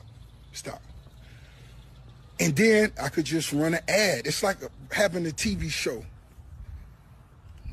Diss a nigga, turn the ratings up, boom, then you give him a commercial, boom, and say Rick Ross Car Show June 7th. You feel me? That's what I got. I could wake up, and who else could do that? I could wake up, fuck 50. That nigga's a pussy. Nigga ain't got no paper. Tight clothes nigga be wearing a Yankee hat with a Casablanca button up with the collar halfway turned up. Stop. Listen, you... Okay. He also said this. I think I did play this before, too. I've been separated myself from these broke niggas because they don't understand the rules to the streets. You understand? Don't no nigga owe you nothing, homie. Nigga don't owe you nothing. Y'all get money together. Y'all niggas get money. Keep moving. All that extra shit, nigga. You niggas don't even have a relationship with your own brothers, nigga. Your own mothers and fathers. How the fuck you gonna act like you real close with me? Stop all that fake capping shit, nigga. That's why you niggas ain't got no money. You need a loan, come see the boss. When it's on, come see the boss. If niggas hating, if I ain't said nothing to you, nigga, I may want to do something to you, nigga. I told you in 06 who the biggest would be. I told y'all, these niggas in their emotions. Oh, nigga took a picture with Rose. Oh, man, these pussy niggas emotional, nigga. Wipe your ass to the front, you heard? Ain't hurt, ho. Use it, hurt, ho. I'm gonna bust this bottle early in the day. One time for all the real ones. Okay. All right. And essentially after that happened, we then seen 50, who's pretty much doubling down, right? Chill, 50, 50. Okay. Now, what ended up happening is that Lil Meat hit up 50, and he says, they told me you unfollow me off the gram. You managing Skilla Baby with Rocket when I brought him around you first, and you didn't have a clue he was. Now you mad at me when I would take the shirt off my back for you. I can't believe this, man. You act as if I'm your enemy. I've only showed you love and loyalty. I'm human. I go through my own shit, but I never switched up on you. Fuck Ross. But he gave my dad some bread so he could afford to pay his bills until our next season started. The internet shit is throwing me off. You know me in real life. And 50 says, what season, little nigga? Hilarious, okay? So basically almost saying that, nigga, I ain't doing no more fucking season with you, nigga. Then, this is about Irv Gotti. Then 50 Cent's actual son, Marquise Jackson, he chimed in, right? Which, by the way, I didn't know that. Did Marquise have some issues with Lil Meats before? Marquise Jackson, Lil Meats. I don't know if they had words before or something. Let's see. Anything from like way back in the day or something, maybe? I don't know. Anyway, Marquise Jackson, which is 50 Cent's son, he jumps in and he basically starts sending a message to Lil Meat saying, oh, you thought because he's you like his adopted son, you was special. Listen to this. Somebody out here, maybe there's a bunch of people out here that need to hear this. And it was like, you thought you was special. You thought you was special. Who told you you was special? You thought you was special. Damn. Now, this also was happening while Fit was making fun of Irv Gotti for passing away, saying smoking on the pack. He said, nah, God bless him. LOL, right? Hookah. And of course, then we get Supreme's son, right? You know, Irv Gotti, Murder Ain't Supreme. Supreme's son gets online and basically sends a video. I'm just trying to figure out on some shit. We just talk about the dead niggas. Or those, like, what time when had that ever cool thing? Like, yeah, that nigga talking about. Like, nigga 17, 18 years is 50, bro. Like, why nigga talking about nigga that's in jail, nigga that's dead, nigga that's sick? Like, that's some No, man. Like, when do we really draw the line? Like, no line ever gonna draw. Like, niggas just do get away, do whatever they want to do, right? Cause it's come on, like crazy, bro. But just know, we're going the same team and die. Yeah, all right, but this we're gonna die. But say less. Okay. He said that, and I know Big again. 50 on one front with Biggie Beach, and he's also going at it Gotti and Murray family and Supreme Team. But he said this. He said Lil Meech's gonna be on Love Hip Hop Atlanta. He's gonna give us a call for him later today. God damn. You got the games just attention Lil Meech. The 50 I dying. Meech, you supposed to say, fuck you, this BMF, and I'm staying with my pops. I mean, 50 have our own issue. But them shit's supposed to the nigga that what should live and I dare to spit my water. What happened, man? They big me, you can't let 50 get you like low. And he said, so do I take him out my favorite song rhyme now? Is that Haiti Yeah. all right. And then 50 did post something else. I don't know if it's up there. 50 Cent. He posted, I don't know who says, he says, I could tell it wasn't a bit of bullshit. The boy was trying to sell t-shirts. Gotta be a T-level BMF. Gotta be T-level. I'm kind of stupid fall for that shit. I think he's my Preem son. He said, what up, L50? Prince just FaceTime. He said Preem was warping. His son, he was gonna Preem out of bullshit. And keep getting involved. Niggas don't know you. I'm like, last you saw some crazy shit. If you don't care, fuck you, somebody Lou Beach. Not Lou Beach. What the fuck are you? Lou ass crazy. I heard I saw you with Lou ass head, Lou ass glasses. Fuck is wrong with you, homie? Fuck is wrong with you? Look like Webster slaves. What you doing? What are you doing? Talking about some fish. They don't vibe you, homie. Out of the cream. Don't vibe you. Stop playing all the time, man. Stop fucking playing, bro. Quit playing around. Blue ass glasses. You had them glasses on. God damn, if he carried that. Follow me on X. I can't pop my shit on here no more. He's taking over. In the 6 feet, they around with the. They love you, pass away. He's in comments, right? Go crazy to me in the comments, hoping that I respond to them so they can screenshot my response post on their page. Hoping that a blog pick up them arguing, going back and forth with me. Like, come on, man, that's the oldest trick in the book. Like, I've been on the internet for a long time, man. Like, y'all got something else. Like, y'all got my beat going back with y'all arguing with y'all, y'all saying me talking crazy. So y'all get y'all room and really try to, like, come on, it's me. Like, come on now. Hello. Love to pops.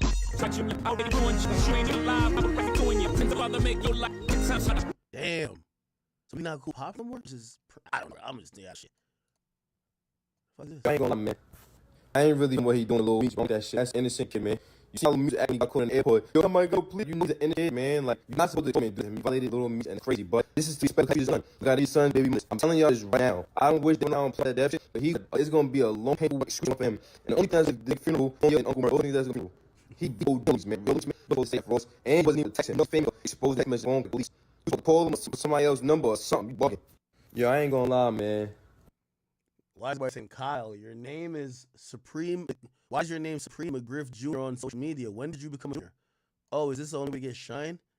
They said your dad argued with gang. Not really feeling what he's doing, man. You're a kid, bro. I don't know. Yeah, 50 not stop, huh?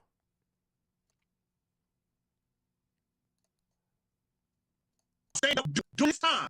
With such on anymore. I'm a rat bastard. Now my girl, tell on my business.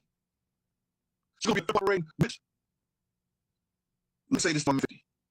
Remember, God bless the dead, I guess what I don't give a shit. Every time that around you, that's had to check out, and they try to say you snitched to the and did all that.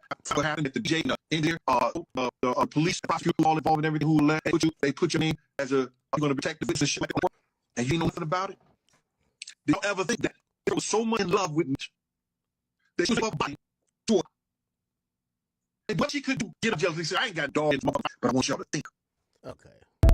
Anyway, come back in, and he said, yeah, so look, I do want to do it because you get entertained by lackluster small see now it's time to do big budget film. Which director? Shout out to Mommy, FJ, Antoine Foucault, Tarantino, so this will be big, I feel it. I'm just yeah, so look, I want to do I'm in the special. Jesus Christ, man, let me live. Ross is hilarious. Read all this shit from bro. If you having a belly or bottle in his cousin is out. Okay, I think he's in Ross is in New Orleans. It's a beautiful day. It's a beautiful day. Y'all know it's on. Okay, all right. Yeah, yo, 50 continues to be the most entertaining. This is a lead up or a pre. We're gonna see him make some type of BMF type story where he kind of woman who manipulates cops or is you by means telling the other guys. I think maybe good season as well. I can't. All right. I'm right with it. I really know for who's so. I I feel like Beecham was too tough. Well, I don't know killing people have supposedly. Go check in 50. Just do what the fuck you want to do. Holy shit. Let me see. Oh shit. So that was the fifth of Michael Jordan got arrested for lies. Help us try and burst this thing up. So somehow this fool's car is on tracks, and the police walk up like, nigga, even the fuck here. And he's gonna get out the car. You know you're wrong. Like you're driving fucking train tracks. This trying to convince the cop here. Listen to this. How about that car? Right? I know that's. Oh, yours. What? Keep a white girl with him. He keep a white in his nostril, and he keep a white girl with him, just like his daddy. I give it. Do it, boy. You're going over your You're so trapped. So how do we get trapped? Honestly, we're notifying this out. I need you guys at work. There's a train coming now. What the? Let me pull up. You're gonna be moving. Just out the car. You can't. Really? You can't go nowhere. But there's at least a minutes away. All right. But you want to get by? No, that's what I'm saying. First, we don't get hit, so we can get this thing. Get out. I gotta order you guys out. Come on. I ain't gonna lie. This one snapped and they understand enforcement. 81st, man. Or 61st, but I mean, I'm trying to get out of here. Oh yeah, he was gonna shut her on the tracks. That's shit. Oh hey. Your car's going anywhere. I understand that. So, hey, you guys need to get out. The train. You guys get hit. I understand that. Oh shit. Hold on. Come on.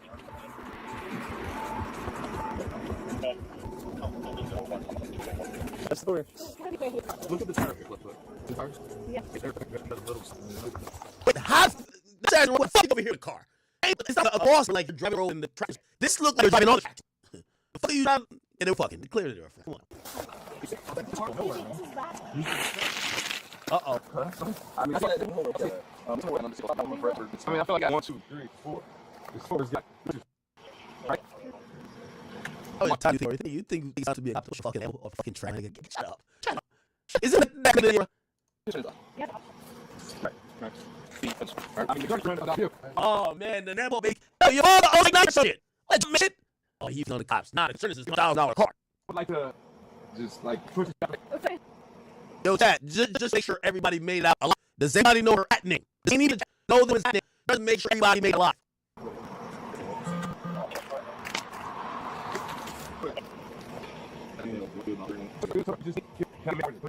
Oh, we told you. We need pushing my excessive car. This is right now. We thought we're making a right and I was making right. It's tracks. I'm trying, yeah, I'm in the car. Okay. There's nothing in my pocket. Bro, Marcus Jordan. I'm doing it's not like an apple big man. Yeah, like saying, y'all push $1 million. You got it in your father. I'm Jordan, Michael Jordan's son. Immediately. Bro, I mean, I this is your body. Like, your dad over here is you're smoking crack with hookers and fucking doing blow and starting to go up bitches' teeth. That's what's happening. Marcus Jordan is the black hunter. Leave it to me. Your father's behind the scenes or whatever the fuck these days, and you're over here spending all this money on it, trying to buy laundry tracks. Which were not real. What's about that? Okay, let me know about it. Do you have any ideas, ma'am? That's racist. So, bye. I was just trying out, man. Dr. Phillips, let me tell you, man. Honestly, I made a right. I made a right hand. We were at a couple of venues night, but I was just trying to get home. Like, thank you. Well, we got a tow truck on the way. We really a tow truck? Yes. A tow truck? Hey, you put this off. I mean, there's 1, 2, 3, 4, 5, 6. You can't put this thing right off. No. Excuse me. Fellas, I'm just trying to get a car off of this train track. I realized that this was a train track. Okay. Get your car. Yes. And that's how we're out here with you now. I know. Because I'm pretty tired of people. Like, do you think I'm like, one, if you actually believe in number two, or two, if like, who's fuck shorty on this? Like, they just came from like some